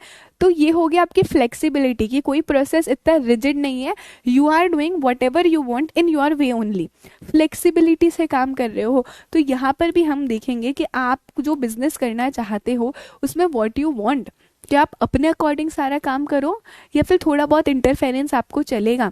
कुछ लोग होते हैं ना कि नहीं, जो भी करेंगे हम हमारे अकॉर्डिंग करेंगे। If you want this thing, if you want कि जो भी इंटरनल फंक्शनिंग हो रही है it would be simple, it would be according to you as per your wish. In case हम क्या बोलेंगे बेटा सोल प्रोप्राइटरशिप बना दो यहाँ पर। तो सो अगर आप चाहते हो इंटरनल फंक्शनिंग सिंपल हो, ईजी हो, फ्लेक्सिबल हो, तो सोल प्रोप्राइटरशिप बिजनेस करना रहेगा। अच्छा, सेम पार्टनरशिप बिजनेस में भी यही रहेगा, थोड़ी सी इनकन्वीनियंस हो सकती है बट यस वहाँ पर भी फ्लेक्सिबिलिटी आपको मिलेगी, आप अपना पॉइंट ऑफ व्यू यहाँ पर रख सकते हो। अच्छा, कंपनी के केस में क्या लगता है, कंपनी के केस में एडमिनिस्ट्रेशन फ्लेक्सिबल होता है क्या? नहीं होता है, क्योंकि कंपनी की एक्टिविटीज़ ना बहुत ही लार्ज स्केल पे कंडक्ट होती हैं और कंपनी में सब कुछ रिजिड होता है यहाँ पर, ठीक है। क्या ये ऐसे प्रोसेस से करना है तो ऐसा ही करना है, पहले ये मैटर इनके पास जाएगा, फिर इस तरह से उधर जाएगा, इधर से इधर जाएगा, इसी प्रोसेस में जाएगा। पर यही मैं पार्टनरशिप में देखूँ कि मैं तो direct mister a senior level से भी जाकर बात कर सकता है अर्जेंसी के केस में, लेकिन कंपनी में प्रोसेस रिजिड होता है, कंपनी में इतनी फ्लेक्सिबिलिटी यहाँ पर नहीं होती। But in the case of soul proprietorship और पार्टनरशिप आपको वहाँ पर फ्लेक्सिबिलिटी मिल जाएगी। क्लियर है? सो ये क्या, फ्लेक्सिबिलिटी ऑफ एडमिनिस्ट्रेशन।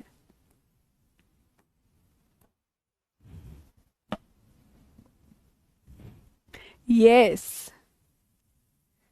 नेक्स्ट है हमारा ट्रांसफेरेबिलिटी ऑफ ओनरशिप। क्या आपकी ओनरशिप ट्रांसफर हो सकती है क्या? समझना, एग्जाम्पल, ओनरशिप ट्रांसफर हो सकती है क्या? I will give you an example. एक डॉक्टर है, अरे डॉक्टर कौन, वही हमारे डॉक्टर हाथी, ठीक है। ये हमारे डॉक्टर हाथी हैं। ये डॉक्टर हाथी बोलते कि यार बहुत हो गया, बहुत रह लिया, अब मैं जाना चाहता हूँ सिंगापुर, ठीक है। डॉक्टर हाथी बोलते हैं कि अब क्या करता हूँ, अभी I want to go to Singapore, मुझे घूमना है, मुझे बाहर जाना है। तो डॉक्टर हाथी बोलते हैं गोली को, ठीक है, उनका सन है, डॉक्टर हाथी उनके सन को बोलते हैं, उनका जो बेटा है उनको बोलते हैं डॉक्टर हाथी। Just give me minute. तो डॉक्टर हाथी ना उनके बेटे सन उनके गोली को बोलते कि सुनो सुनो, तुम क्या करो, मैं बाहर जा रहा हूँ, अब अब जो भी पेशेंट्स आए ना तो मेरी जगह तुम उन पेशेंट्स को संभाल लेना, तुम उन पेशेंट्स को दिख लेना। अरे गोली बोला मैं तो सिर्फ 11th क्लास में हूँ, मैं कैसे? अरे वो बोलेंगे अरे कर लो, मेरे बाद तुम ही को तो संभालना है सारा का सारा। तो क्या तुम्हें लगता है ये सोल प्रोप्राइटरशिप की ओनरशिप ट्रांसफर हो सकती है क्या? व्हाट डू यू थिंक, क्या इसकी ओनरशिप ट्रांसफर हो सकती है क्या? यही ओ है बेटा, पीयूष आनंद।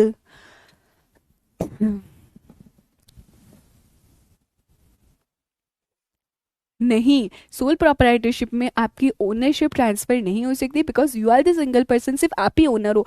आप आपकी ओनरशिप किसी और को यहाँ पर ट्रांसफर नहीं कर सकते हो, ठीक है। अच्छा, ओपीसी है तो ओपीसी के केस में क्या चला जाएगा, उसके नॉमिनी को चला जाएगा। परफेक्ट। सोल प्रोप्राइटरशिप में 1 पर्सन है, वो ट्रांसफर नहीं कर सकता है।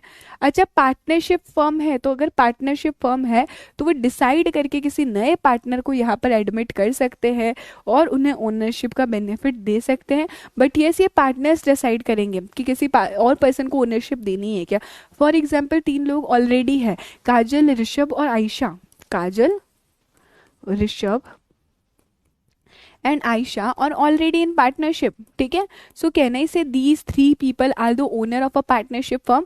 अभी दे वांट कि अर्शी को भी यहाँ पर हम ऐड कर देते, तो जैसे ही अर्शी पार्टनरशिप फर्म में आएगी, she will also be considered as owner. So these 3 partners can decide कि किसी और 4th पर्सन को उन्हें ओनरशिप देनी है या नहीं देनी है यहाँ पर। तो ये 4th पर्सन को ऐड करना है या नहीं करना है, ये डिसाइड कर लेंगे। अच्छा, कंपनी फॉर्म ऑफ ऑर्गेनाइजेशन में तो ट्रांसफर ओनरशिप का बहुत ही इजीली हो जाता है। As soon as you transfer your shares, आपकी ओनरशिप भी ट्रांसफर हो जाती है। मानो मेरे पास रिलायंस के 100 शेयर्स है, मैंने रिलायंस के 100 शेयर्स ट्रांसफर कर दिए निशांत को, अर्शी को और पीयूष को, ठीक है। तो अभी मैं ओनर नहीं कहूँगी, मेरी ओनरशिप भी इन लोगों को ट्रांसफर हो जाएगी।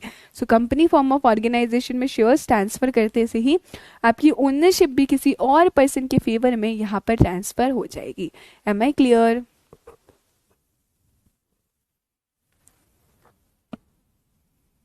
कमल, आप फिर से ना बैक करके देख लो, you will get to know about that, ठीक है। जो भी बच्चा बोल रहा है, कमल एंड ऋषु, प्लीज आप बैक करो, you will get to know about that. क्योंकि हर एक टॉपिक के बाद I have asked this question. क्या यहाँ तक क्लियर है? इसमें ऐसा कुछ बहुत ज़्यादा समझने जैसा नहीं है। क्या मैं कह सकती हूँ इजीली दिमाग में जा रहा है कि दीदी बहुत बेसिक बेसिक सी बातें हैं ये, ठीक है। बहुत ज़्यादा परेशानी दिक्कत हो रही है क्या? होनी भी नहीं चाहिए, because it is only the starting. So C S phone का एन आ चुका है यहाँ पे। सी पढ़ लिया हमने कैपिटल रिक्वायरमेंट, हमने एस पढ़ लिया स्केल ऑफ ऑपरेशन, एफ से हमने फ्लेक्सिबिलिटी पढ़ लिया है, देन हमने ओ से ट्रांसफरेबिलिटी ऑफ ओनरशिप पढ़ लिया है, and here we are seeing N से आपका नेचर ऑफ बिजनेस एक्टिविटी। अरे क्लाइंट आया है आपके पास, ठीक है, साम्या जो दे रखा है वही आपको ध्यान रखना है, अलग से नहीं स्पेसिफाई करना है कि एलएलपी में क्या होगा। जहाँ पर सोल प्रोप्राइटरशिप है वहाँ पर ओपीसी जाएगा, जहाँ पर पार्टनरशिप फॉर्म है वहाँ पर एलएलपी जाएगा, ठीक है। ये मैंने आपको स्टार्टिंग में भी बताया था, सोल प्रोप्राइटरशिप के साथ जाएगा आपका ओपीसी और पार्टनरशिप फॉर्म के साथ जाएगा LLP. I hope I am very clear Samya Ghosh. N से है हमारा नेचर ऑफ बिजनेस एक्टिविटी। ये क्या बोलता है यहाँ पर कि तुम्हारे पास क्लाइंट आया तो है, तुम बता दो तुम बिजनेस कौन सा करना चाहते हो, किस चीज़ का बिजनेस करना चाहते हो, उस पर वी विल डिसाइड कि आपको कौन सा यहाँ पर form of business organisation open करना है। सो अगर आप बिजनेस करना चाहते हो, किस चीज़ का बिजनेस करना चाहते हो, लेट्स अज्यूम मैं एक सैलून ओपन करना चाहती हूँ, ब्यूटी पार्लर ओपन करना चाहती हूँ, या फिर कोई पर्सन बेकरी का बिजनेस करना चाहता है, मेडिसिन का बिजनेस करना चाहता है, कोई पर्सन बुटीक ओपन करना चाहता है यहाँ पर। उस केस में तुम्हें क्या लगता है, तुम्हें समझ आ गया क्यों कौन सा बिजनेस करना चाहता है? चॉकलेट्स का यहाँ पर बिजनेस करना चाहता है कोई पर्सन, या वुमेन की जो एसेसरीज होती है, नेकलेस का, इयररिंग्स का बिजनेस करना चाहता है। उन्होंने तुम्हें बता दिया है, तो तुम क्या सजेस्ट करोगे, कौन सा बिजनेस करे, बताओ। सॉरी,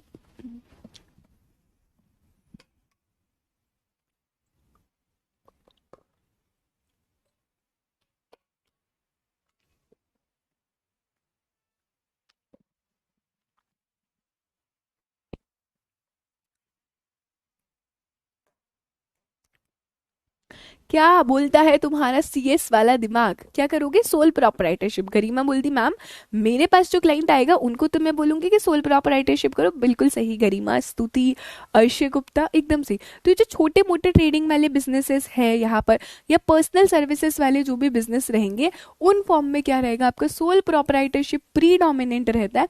आप उन्हें क्या बोलोगे, आप सोल प्रोपराइटरशिप कर सकते हो। यहाँ पर एग्जाम्पल्स भी गिवन है, beauty parlours, repair shop, small retail store, medical stores, bakers, confectioners या टेलर शॉप। अच्छा, अगर कोई सर्विस एंटरप्राइजेस है, यानी कि होटल्स वाली एंटरप्राइजेस है, लॉजिंग प्लेसेस है, ट्रेडिंग एंटरप्राइजेस है, या होलसेल में, हमने देखा होगा ना होलसेल में बहुत सारे आइटम्स वहाँ पे सेल होते हैं, ठीक है। स्मॉल स्केल में मैन्युफैक्चरिंग हो रही है, स्मॉल ड्रग मैन्युफैक्चरर्स हैं, तो वो सभी कौन से फॉर्म में हो सकते हैं, उनको हम एक सजेशन, एक आइडिया दे सकते हैं कि आप पार्टनरशिप फॉर्म यहाँ पर कर सकते हो, वो ज़्यादा रेलिवेंट होगा। बिकॉज एक अकेले से मैनेज करना कभी कभी डिफिकल्ट हो जाता है, बट पार्टनरशिप है तो वो ज़्यादा कन्वीनियंट रहेगा।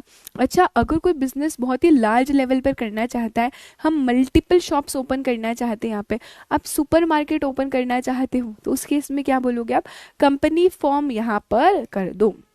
Large chain stores, multiple shops, super bazaars, engineering या इंडस्ट्रियल एक्टिविटीज करना चाहते हो जिसमें हाई कैपिटल चाहिए, तो उन्हें कौन से फॉर्म में यहाँ पर बनना है, कंपनी फॉर्म में। Again you can give a suggestion, it is not compulsory कि पार्टनरशिप बोले तो पार्टनरशिप ही ओपन करना है, सोल प्रोप्राइटरशिप नहीं कर सकते, it's not compulsory, but yes based upon the factors you can give your decision कि कौन सा फॉर्म ऑफ बिजनेस ऑर्गेनाइजेशन ज़्यादा सूटेबल यहाँ पर रहेगा।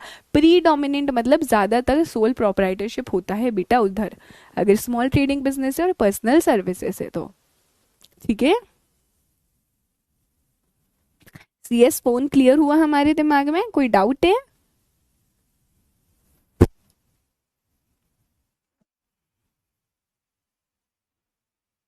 मैं बता चुकी हूँ दिव्या, प्रीडोमिनेंट मतलब सबसे ज्यादा वहां पर सोल प्रोप्राइटरशिप ही होता है अगर small businesses and personal services है तो। प्लीज गाइस अपना अटेंशन यहाँ पर दीजिए।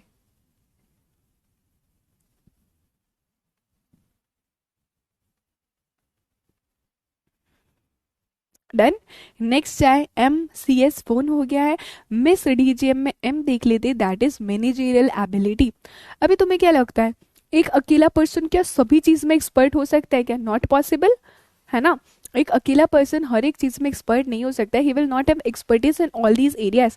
इट इज नॉट नेसेसरी कि वो मार्केटिंग में भी अच्छा हो जाए यहाँ पर, देन एडवर्टीजमेंट में भी अच्छा होगा, फाइनेंस में भी अच्छा होगा, एचआर में भी अच्छा होगा, रिक्रूटमेंट भी कर लेगा, इट इज नॉट नेसेसरी। या फिर अगर मैं सोल प्रॉपराइटर की बात करूँ तो इट इज नॉट नेसेसरी कि हर एक पर्सन हर एक फील्ड में अच्छा हो जाए, कि उसका मार्केटिंग भी कर ले चीज़ों का, फाइनेंस भी अच्छे से संभाल ले, बोरो भी कर ले, रिलेशंस भी मेंटेन कर ले। So for a sole proprietor person it would be difficult कि हर एक फंक्शनल एरिया में उसका एक्सपर्टीज नहीं होता, उसकी एबिलिटी नहीं होती, मैनेजरियल एबिलिटी नहीं होती। इट इज नॉट नेसेसरी कि हर एक फंक्शनल एरिया में उसका यहाँ पर managerial ability.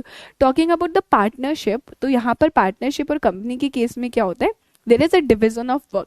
If I particularly talking about the partnership, तो वहां पर भी डिविजन ऑफ वर्क रहता है, यानी कि the work is divided among the partners depending upon their expertise.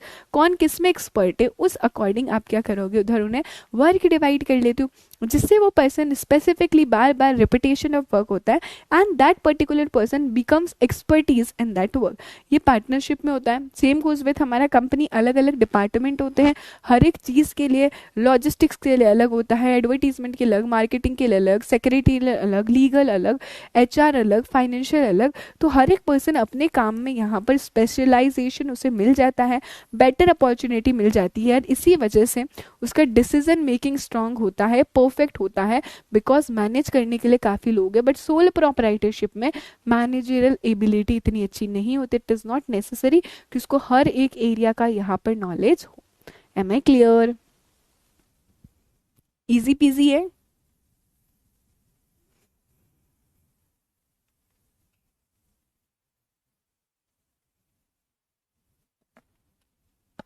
Clear है? कोई डाउट है यहाँ तक? अच्छा, अभी है इंडिपेंडेंस। इंडिपेंडेंस क्या बोलती, आज़ादी, काम करने की आज़ादी, ज़्यादा इंटरफेरेंस नहीं चाहिए, ठीक है, हमें इंटरफेरेंस नहीं चाहिए। दीदी हमारी तो कोई पर्सनल लाइफ में इंटरफेयर करता है ना, हमें तो वो भी अच्छा नहीं लगता है। तो ये तो बिजनेस है, बिजनेस में तो आपने पैसा लगाया हुआ है, अपना पैसा, तो कोई इंटरफेयर करे कैसे। तो यहाँ पर डिपेंड करता है कि आप इंटरफेरेंस ज़्यादा चाहते हो या नहीं चाहते हो। If I talk about sole proprietorship या फिर पार्टनरशिप, तो इंटरफेरेंस गवर्नमेंट का इतना नहीं होता है। गवर्नमेंट वहाँ पर इंटरफेयर नहीं करेगी that you have to follow these laws and regulations, you have to do the filing. Government interfere नहीं करने वाली है that you have to disclose to the public. तो अगर आप चाहते हो गवर्नमेंट का इंटरफेरेंस ना हो इतना, देन इन दैट केस बोला है या तो सोल प्रोप्राइटरशिप या फिर partnership. If you want freedom चाहिए, हमें गवर्नमेंटल यानी कि रेगुलेटरी अथॉरिटीज़ का, रेगुलेटरी बॉडीज़ का इतना इंटरफेरेंस नहीं चाहिए, है ना। रेगुलेटरी अथॉरिटीज़ और बॉडी का, तो इधर गो फॉर सोल प्रोप्राइटरशिप और पार्टनरशिप। या ऐसे इंडिपेंडेंस में बात करी गई है स्ट्रिक्ट गवर्नमेंट रेगुलेशंस की, कि यस गवर्नमेंट रेगुलेशंस आपको इतने नहीं चाहिए, आपको फॉलो नहीं करना है, तो उस केस में आपको चले जाओ सोल प्रोप्राइटरशिप या फिर पार्टनरशिप के पास। क्योंकि अगर कंपनी हुई है देन कंपनी को फॉलो करना पड़ेगा गवर्नमेंट के रूल्स एंड रेगुलेशंस। यहाँ पर एक पॉइंट मैं एडिशनल में लिखवा देती हूँ आपको। In case of a company,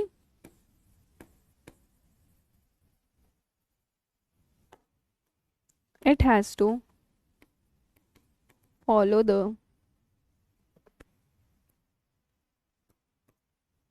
strict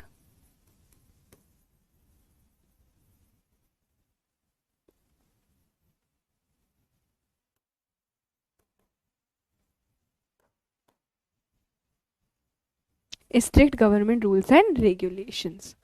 ठीक है, परफेक्ट।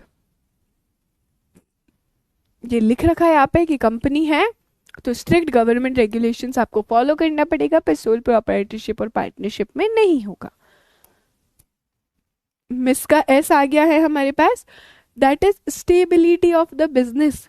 क्या लगता है तुम्हारा बिजनेस कितना स्टेबल है? नॉर्मल से एग्जाम्पल समझो, अगर कोई पर्सन है, लेट्स टेक एन एग्जाम्पल कि मिस्टर ए की एक शॉप थी बेकरी की, कहने से सोल प्रोप्राइटर शॉप थी, सोल प्रोप्राइटरशिप की थी, ठीक है। सोल प्रोप्राइटरशिप थी मिस्टर ए की। अगर मिस्टर ए की डेथ हो जाती है, आपको क्या लग रहा है, क्या आपका आपका ये जो बिजनेस है वो स्टेबल है क्या? नहीं है। अगर उसकी डेथ हो जाती है तो बिजनेस भी खत्म हो गया। सो सोल प्रोप्राइटर की अगर डेथ हो जाती है तो उसका बिजनेस भी खत्म हो गया, यानी कि नहीं उसका बिजनेस सालों साल चलता रहेगा। नहीं नहीं नहीं, इट्स नॉट नेसेसरी। तो उस कहने से जो सोल प्रोप्राइटरशिप बिजनेस है वो स्टेबल नहीं है। अच्छा, तुम्हारा एग्जाम्पल समझो, तुम्हारे पास 10,000 रुपये है, ठीक है, तुम्हारे पास 10,000 रुपये है, तुम्हें इन्वेस्ट करना है। Where will you invest? किसी की यहाँ पे शॉप है मस्त पानी पूरी की, तुम वहां इन्वेस्ट करोगे या फिर एक कंपनी में इन्वेस्ट करोगे? अपने 10,000 रुपये को कहाँ इन्वेस्ट करोगे? नॉर्मल सा है, लॉजिकली समझने की कोशिश करो, कहाँ इन्वेस्ट करोगे? या फिर मान लो एक पार्टनरशिप फर्म भी है, ठीक है, एक पार्टनरशिप फर्म है बेकरी की, कहाँ इन्वेस्ट करना चाहोगे? खुद के पैसों पे बात आएगी तो सब समझ आएगा यहाँ पे।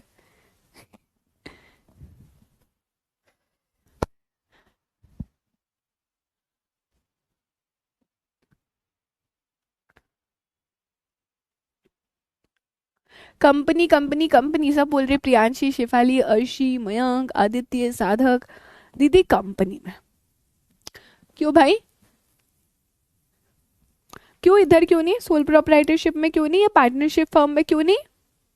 क्योंकि हमें डर लगता है अगर ये पानीपुरी वाला हमारे 10,000 रुपये लेके चला गया तो, हमें वापस अपने पैसे नहीं दिए तो, इसका बिजनेस खत्म हो गया तो। Means you have an idea कि ये बिजनेस इतना स्टेबल नहीं है। मे बी इसका बिजनेस चले, मे बी नहीं चले, इसके बिजनेस की स्टेबिलिटी नहीं है। अगर इस पानीपुरी वाले की डेथ हो जाती है तो तुम्हारा पैसा तो गया ना, ठीक है। पार्टनरशिप फर्म ने मना कर दिया तो गया ना। तो यहाँ पे ये जो बिजनेसेस है इतने स्टेबल नहीं है, बट कंपनी फॉर्म स्टेबल है। यही पॉइंट समझाता है कि अगर सोल प्रोप्राइटरशिप में ओनर की डेथ हो जाती है तो हमें समझ आ जाता है कि सोल प्रोप्राइटरशिप स्टेबल नहीं है, ठीक है। लोग स्टेबल बिजनेस को प्रेफर करते हैं। जब अपने पैसे की बात आती है, तुम्हें कहीं अपना पैसा इन्वेस्ट करना है, you will see the safety कि वापस मुझे 10,000 रुपये मिलेंगे तो सही ना। अरे मैंने मेरी मेहनत से जो 10,000 रुपीज सेव करे हैं, कहीं से भी सेव करे, वो 10,000 रुपीज मुझे मिलने चाहिए, इंटरेस्ट के साथ मिलने चाहिए, राइट। तो यहाँ पर आप हर एक इन्वेस्टर अपनी सेफ्टी देखता है, एंड सेफ्टी से रिलेट करो अपना स्टेबिलिटी ऑफ बिजनेस वाला पॉइंट। हियर स्टेबल बिजनेस लोग प्रेफर करते हैं बिकॉज वो सप्लायर्स को अट्रैक्ट करता है। कैपिटल कहाँ लगेगी? जहाँ पर आपका बिजनेस यहाँ पर सेफ रहेगा। हम सभी को पता है कंपनी फॉर्म में आपका इन्वेस्टमेंट यहाँ पर सेफ रहता है, आपको रेगुलर रिटर्न यहाँ पर मिलेंगे। सो if I talk about companies या फिर मैं एलएलपी की बात करूँ, उधर ज़्यादा स्टेबिलिटी होती है। सबसे पहला स्टेबिलिटी क्यों होगी? क्योंकि आर्टिफिशियल लीगल पर्सन है, कंपनी अलग है ना, तो आर्टिफिशियल लीगल पर्सन है। सेकेंडली, चाहे कितने भी लोग आए, कितने भी लोग आए, हमारी कंपनी चलती रहेगी, मेंबर्स में गो, मेंबर्स में come, but the company will go on for ever and ever and ever. यही फीचर एलएलपी के लिए भी है। तो कंपनी और एलएलपी के पास परपेचुअल सक्सेशन वाला भी फीचर रहेगा। तो एक तो इधर है परपेचुअल सक्सेशन वाला फिगर, चाहे कंपनी हो चाहे एलएलपी हो, एंड सेकंड हमने देखा वो आर्टिफिशियल लीगल पर्सन है। तो यहाँ पर आपका बिजनेस ज़्यादा स्टेबिलिटी दिखाएगा, यहाँ पर हमारा बिजनेस ज़्यादा स्टेबल होगा। दैट इज़ वाई आपको पैसा कहाँ इन्वेस्ट करना रहेगा, आपका बिजनेस कैसा स्टेबल रहेगा, कंपनी एंड एलएलपी वाला। Am I clear? क्या ये क्लियर है? सॉरी।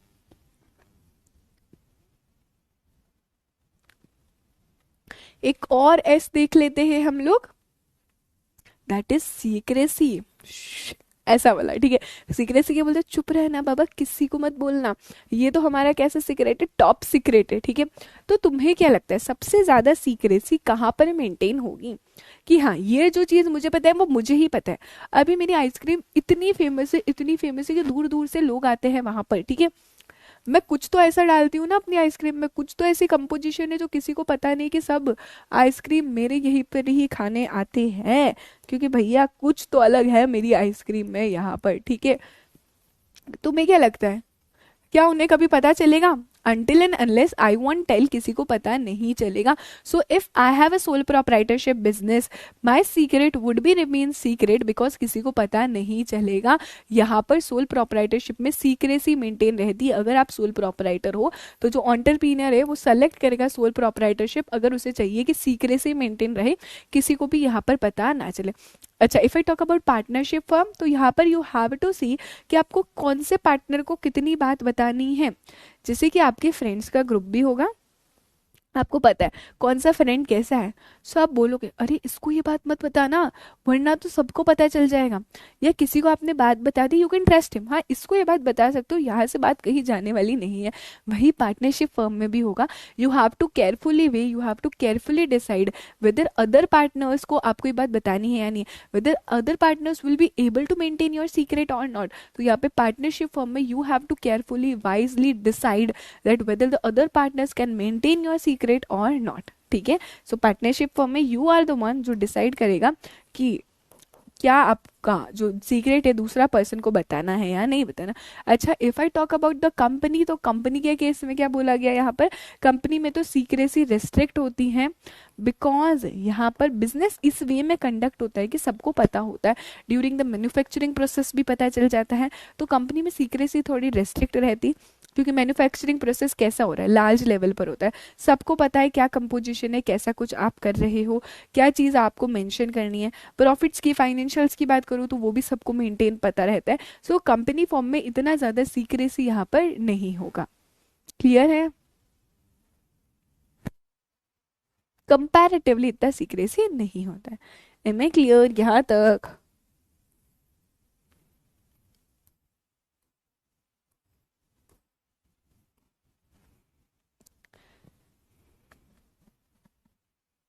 क्लियर?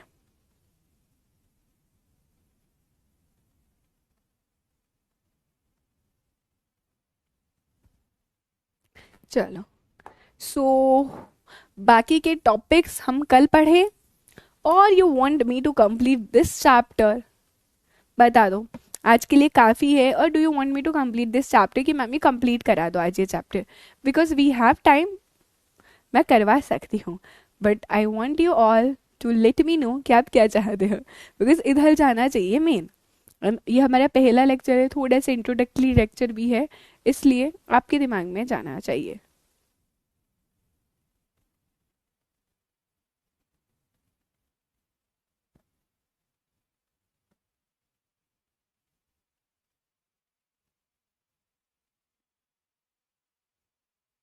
बताओ ज़रा। काफी है, कंप्लीट है, आज ही कराओ, पूरा बोलो पूरा बोलो। अच्छा मैं पोल करती हूँ, उसके बाद वी विल डिसाइड, ठीक है? ऐसे तो मुझे भी कंफ्यूजन करोगे तुम लोग। ठीक है, पहला ऑप्शन है, रुको रुको रुको, पहला ऑप्शन है सफिशिएंट है दीदी। सेकंड है कंप्लीट करा दो। ठीक है, option number A, option number B. Option A बोलता है बस दीदी आज के लिए सफिशिएंट है, ऑप्शन बी कंप्लीट करा दो। ठीक है, आई एम गिविंग यू पोल, ए या बी, उसके अकॉर्डिंग डिसाइड करते हैं।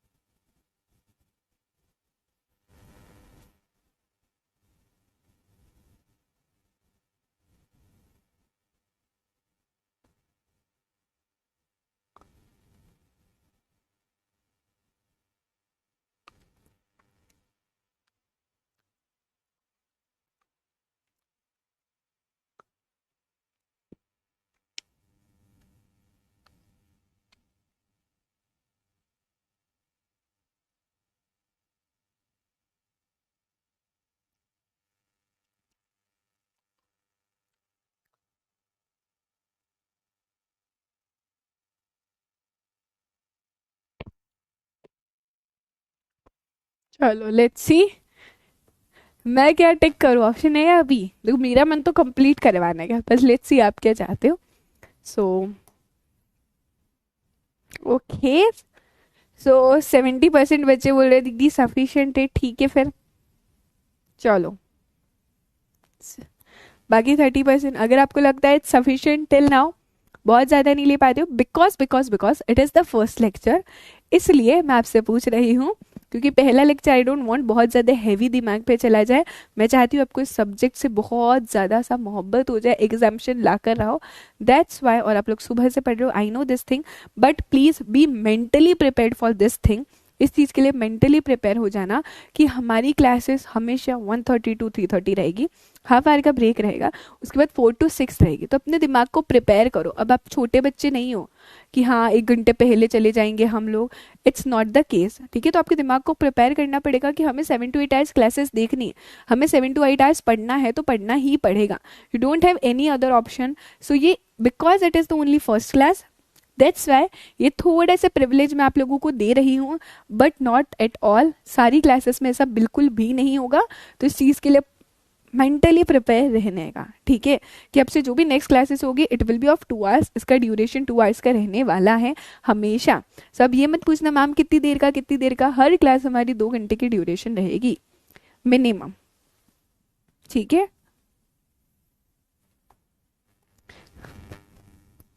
चलो। अच्छा, before moving forward to the revision part, I want you all to see the SBIL paper of June 24, कि आखिरकार ये लगता कैसा है, SBIL का जो एग्जाम में June 24 का पेपर आता है वो दिखता कैसा है। तो जरा आपको दिखा देते हैं हम उसे, ठीक है? दिख रहा है आपको? ये आपका June 24 का एग्जाम है SBIL का। I hope you all able to see this, ठीक है ना? सो मैक्सिमम 100 मार्क्स का आपको दिख रहा होगा कि पेपर में आपके टोटल 6 क्वेश्चंस यहाँ पर पूछे जाते हैं। प्लीज ये जानना जरूरी है, have a look, total 6 questions पूछे जाते हैं। पार्ट 1 और पार्ट 2, जैसा कि हमने देखा हमारे पास जो पेपर है 2 पार्ट्स में डिवाइडेड है, पार्ट 1 एंड पार्ट 2। पार्ट 1 में आपको हमेशा एक क्वेश्चन इतना बड़ा दिखेगा, ठीक है? इतना बड़ा एक केस दिया जाएगा एंड उसी केस से रिलेटेड ना आपसे कुछ क्वेश्चंस पूछे जाएंगे। सो क्वेश्चन नंबर 1 हमेशा ऐसे रहने वाला है और इससे रिलेटेड 4 to 5 क्वेश्चंस पूछे जाएंगे, जिधर आप मार्क्स दे सकते हो, 3 मार्क्स का है हर एक क्वेश्चन। देन आपके पास आएगा क्वेश्चन नंबर 2, अकॉर्डिंगली आपको यहाँ पर दिख जाएगा ABCDE, 3 मार्क्स के क्वेश्चन है यहाँ पर 5। क्वेश्चन नंबर 3 आपको दिखेगा एंड यू कैन सी हमारे चैप्टर नंबर 1 से ही ये क्वेश्चन आया है, दिख रहा है आपको? Degree of control and management of an entrepreneur desires to have over business affects the choice of form of organisation. अभी आपको बताना है, यहाँ पे 3 मार्क का क्वेश्चन आया था June 24 में। हम इसे नेक्स्ट क्लास में सॉल्व करेंगे, ठीक है? देखने में कितना प्यारा लग रहा है, इनको देखो, गरिमा करने में और मजा आएगा। थर्ड क्वेश्चन नंबर 3 में भी आपको जो भी क्वेश्चंस पूछे गए वो 3 मार्क्स ईच के पूछे गए। सो आप देख सकते हो जनरली आप देख सकते हो कि 3 मार्क वाले क्वेश्चन ज़्यादा आते हैं, तो जो क्वांटिटी ऑफ द क्वेश्चन है it will increase. Obviously 3 mark के क्वेश्चन है तो क्वांटिटी ऑफ हमारा जो है वो इंक्रीज हो जाएगा। ठीक है, नेक्स्ट क्वेश्चन नंबर 4 में बात करें जाए तो आपके पास ऑप्शन है इधर क्वेश्चन नंबर 4 या फिर 4A अटेम्प्ट करना रहेगा। अगेन यहाँ पर आप देख सकते हो 3 मार्क के ही 5 क्वेश्चंस यहाँ पर भी आपसे पूछे गए थे। ठीक है, 3 मार्क के 5 क्वेश्चंस आपसे पूछे गए। नेक्स्ट आता है आपका पार्ट 2 जो इंडस्ट्रियल एंड लेबर लॉज के बारे में बात करता है। यहाँ पर क्वेश्चन नंबर 5 अगेन जो पहला क्वेश्चन होगा दोनों पार्ट का थोड़ा सा बड़ा होगा और उससे रिलेटेड आपको यहाँ पर केस दिखेंगे। ये देखो कितना बड़ा है, कंटिन्यू है और उससे रिलेटेड आपको कुछ क्वेश्चंस दिखेंगे। If I talk about part 2 तो 5 मार्क्स के यहाँ पर 4 क्वेश्चंस पूछे गए आपसे। क्वेश्चन नंबर 6 और 6A में आपके पास ऑप्शन रहेगा। क्वेश्चन नंबर 5 में नहीं रहेगा पर 6 और 6A में आपके पास ऑप्शन रहेगा। And that was it about हमारा पेपर कि पेपर कैसा दिखता है। सो आई होप आपको समझ आ गया होगा कि पेपर कैसा दिखता है। टोटल 6 क्वेश्चंस पूछे जाते हैं। क्वेश्चन नंबर 1 हमेशा बड़ा रहेगा, उससे रिलेटेड कुछ क्वेश्चन से। क्वेश्चन नंबर 5 भी बड़ा रहेगा। कर लेंगे मैम, आपसे मिलना जो है बिल्कुल बिल्कुल करीमा, मेरे को पूरा पूरा ट्रस्ट पूरा फेथ है आप सभी बच्चों पे। Total number of questions ma'am, Aditya ध्यान किधर है बेटा आपका? सबसे पहले बताया था मैंने। कैसे कर लेते हो तुम लोग ऐसा, मुझे बताओ। एक बार मैं बोल लेती हूँ, सब कुछ बता देती हूँ, उसी के बाद फिर से वो क्वेश्चन, मतलब कैसे? इतनी हिम्मत कहाँ से आती है तुम में अंदर? हाँ, ये सुनते हो ना, कानों से सुन के कुछ बोलते हो। शुरू में बताई थी टोटल 6 क्वेश्चन से, यहाँ पर लिखा भी है। मुझे समझ ही नहीं आता तुम्हारा ध्यान किधर जाता है गाइस। एक चीज़ यू हैव टू अंडरस्टैंड बच्चा लोग, बहुत ही प्यार से एक चीज़ मैं आप सभी को समझाना चाहती हूँ कि आप लोग एक प्रोफेशनल कोर्स कर रहे हो। Obviously you soon are going to become a company secretary. जरा सोचो ना यार, मतलब तुम्हारे नाम के आगे CS लग जाएगा तो क्या फीलिंग होती है। It's like above the world feeling. मैं तुम्हें वो फीलिंग समझा भी नहीं सकती हूँ बिकॉज वो है ही नहीं समझाने वाली। It's a feeling to feel. तो अगर तुम्हारे नाम के आगे CS लग जाएगा, तुम्हारी रिस्पेक्ट बढ़ती है, तुम्हारा रिकॉग्निशन बढ़ता है, लोग जानते हैं। जरा इमेजिन करो, कोई बोलता है ना, अरे CS साहब आ रहे, CS साहिब आ रही है, what does it even mean. मतलब ऐसा लगता है बहुत कुछ कर लिया यार लाइफ में। तो ये कोर्स इतना ईजी तो होने वाला नहीं है। Obviously you guys have pass CS EET, like very good, a big clap for all of you. लेकिन अभी पिक्चर अभी बाकी है मेरे दोस्त। CS एग्जीक्यूटिव में हो आप, एंड CS एग्जीक्यूटिव कोई छोटी मोटी बात नहीं है ना। CS एग्जीक्यूटिव को अगर क्लियर करना है, अगर तुम्हारे दिमाग में ऐसा है कि मैम मुझे ऑल इंडिया रैंक लानी है, तो कुछ चीज़ें बहुत ज़्यादा क्लियर होनी चाहिए। अच्छा, सबसे पहले मुझे बताओ कौन है तुम में से जो ऑल इंडिया रैंक लाना चाहता है, ये सोचता है कि खास मेरी भी ऑल इंडिया रैंक लाए? कौन है? अच्छा, डरना नहीं है, don't have the fear of judgement कि यार मैंने लिखा अगर नहीं आई तो लोग क्या कहेंगे। ये अंदर से फीलिंग होती है ना। अगर आप खुद ही एक्सेप्ट नहीं कर पा रहे हो तो दूसरों का फियर नहीं होना चाहिए। आप में से कौन कौन है जो ऑल इंडिया रैंक लाना चाहता है? आई वांट टू नो कि यहाँ पर आज लिखो और अगले दिन मुझे मिलो रिजल्ट वाले दिन कि दीदी देखो मैंने बोला था ना ऑल इंडिया रैंक लाना है और मुझे ऑल इंडिया रैंक मिल गई है। ठीक है, आदित्य सोनी प्लीज आप पेपर देखना फिर उसमें काउंट करना, ठीक है। नेहा, प्रियांशी, विनीत, सौरभ, तन्मय, अर्श, अरे वाह अर्शी, साहिब, जैनब, अरे वाह वाह, ऑलमोस्ट सभी बच्चे बोल रहे हैं very good. Okay okay great. तो काफ़ी सारे बच्चे हैं जो ऑल इंडिया रैंक लाना चाहते हैं। So you know what, all India rank लाने का सबसे पहला स्टेप क्या होता है? द फर्स्ट स्टेप, अगर आप चाहते हो कि आपको ऑल इंडिया रैंक लानी है, मैं इसलिए बोल रही हूँ because I have achieved that. ठीक है, अगर आप चाहते हो कि हाँ यार ऑल इंडिया रैंक तो लानी है, यहाँ पर सबसे पहला स्टेप होता है ये दिमाग, दिस माइंड। अपने माइंड को यहाँ पर एकदम पॉजिटिव रखना है और आपको ये चीज़ बोलनी है that whatever attempt you are giving it is your first and last attempt. अगर तुम अटेम्प्ट दे रहे हो जून 25 में, ये पहला अटेम्प्ट है और यही आखिरी अटेम्प्ट है, इसमें तुझे रैंक लानी है। You have to understand it. और चीज़ों को कॉम्प्लिकेट मत बनाओ। अगर ये है तो ये, और यार ये तो है ही नहीं मेरे पास, ये है ही नहीं, इससे पढ़ेंगे क्या? परेशान मत हो, ठीक है। चीज़ों को ईजी बनाओ, क्योंकि आपको अभी तक 6 महीने और लगेंगे, ठीक है। आपका जून में एग्जाम है, 6 महीने और लगने वाले हैं। सो पॉजिटिव माइंडसेट रहना बहुत ज़्यादा ज़रूरी है। Secondly, you have to keep faith, भरोसा, believe, trust is very important. You have to believe, you have to keep faith, you have to trust yourself, the study material you are reading and your faculty जिससे आप पढ़ रहे हो। कोई से भी पढ़ रहे हो, किसी से भी पढ़ रहे हो, लेकिन आपको ये फेथ रखना बहुत ज़्यादा ज़रूरी हो जाएगा अगर आप ऑल इंडिया रैंक लाना चाहते हो। Thirdly, revise revise revise and revise, ये 3 चीज़ों का ध्यान रखना एंड देखना you will be all sorted. बहुत ऐसा कुछ बड़ी चीज़ नहीं करनी है, कुछ छोटे छोटे स्टेप्स है जिसका आपको ध्यान रखना है, ठीक है। ये छोटे छोटे स्टेप्स का ध्यान रखोगे, इनको कंसिस्टेंटली फॉलो करने वाले हो, तो आपकी ऑल इंडिया रैंक दूर नहीं है, ठीक है। बहुत जल्दी रिजल्ट आएगा 25 अगस्त को, और आप बोलोगे मैम देखो हमारी ऑल इंडिया रैंक आ गई, बिकॉज आई जेन्युइनली वांट, जिस भी बच्चे ने यहाँ पर लिखा है या जिसने नहीं लिखा है, जिसने मन में भी सोचा है ऑल इंडिया रैंक आनी चाहिए, ठीक है। एक मॉड्यूल दे रहे हो तो गरिमा कोई सोल्यूशन नहीं है, but yes you can aim for the exemption in 2 और 3 सब्जेक्ट्स, ठीक है। चलो ओके, वैसे रिवीजन की बात करी जाए, हमने ऐसा बहुत ज़्यादा एक्स्ट्रा कुछ पढ़ा नहीं, लेकिन स्टिल वी कैन सी। सबसे पहले हमने देखा कुछ ऐसे फैक्टर्स होते हैं जो डिसाइड करते हैं बिजनेस कैसा आपको करना है, क्या गवर्न करना है, कौन कौन से फैक्टर्स है। CS फोन मिस, सीए से हमने पढ़ा कैपिटल रिक्वायरमेंट कितनी है आपकी, हैवी इन्वेस्टमेंट है कंपनी बना दो, स्मॉल इन्वेस्टमेंट है सोल प्रोप्राइटरशिप पार्टनरशिप बना दो। यहाँ पे सोल प्रोप्राइटरशिप पे कैसे कैसे पैसा लेकर आएगा, बोरोइंग करेगा या एडिशनल इन्वेस्टमेंट लगेगा। पार्टनरशिप क्रेडिट कर सकता है, और कंपनी ना बेस्ट अट्रैक्ट करेगी कैपिटल को, ठीक है। इससे हमने क्या देखा, स्केल ऑफ ऑपरेशन, अगर आपका स्केल ऑफ ऑपरेशन स्मॉल है सोल प्रोप्राइटरशिप OPC, मॉडेस्ट है पार्टनरशिप या LLP, लार्ज है तो कंपनी बना दो।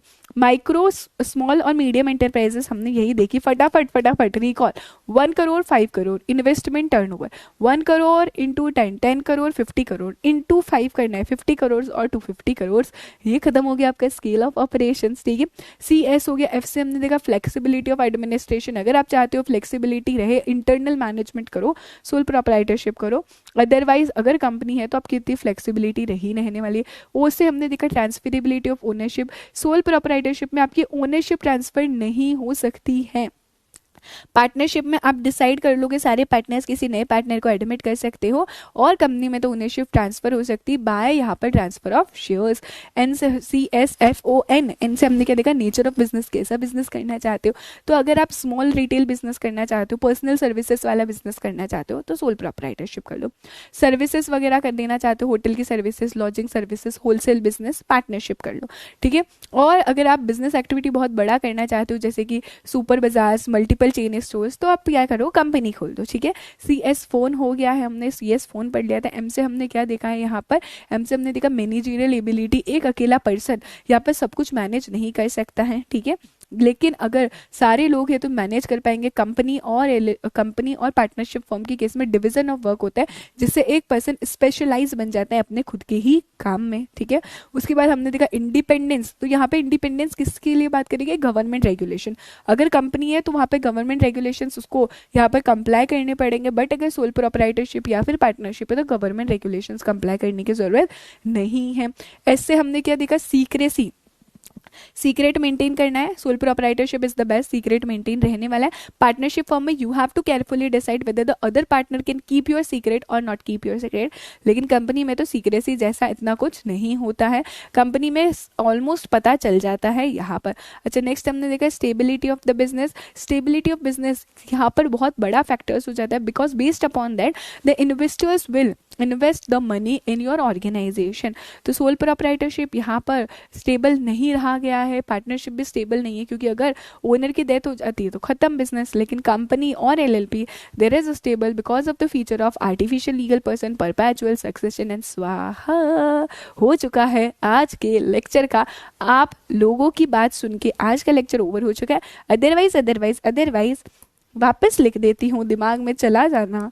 130 to 330 C law, 4 to 6 SBIL, ये रहेगा हमारा schedule each day every day. I hope I am very clear. स्वाहा हो चुका है। मजा आ गया है। आई होप आपको ये सब्जेक्ट काफी ज्यादा प्यारा लग रहा होगा, एंड ये प्यारा भी है। अच्छा, कोई डाउट है?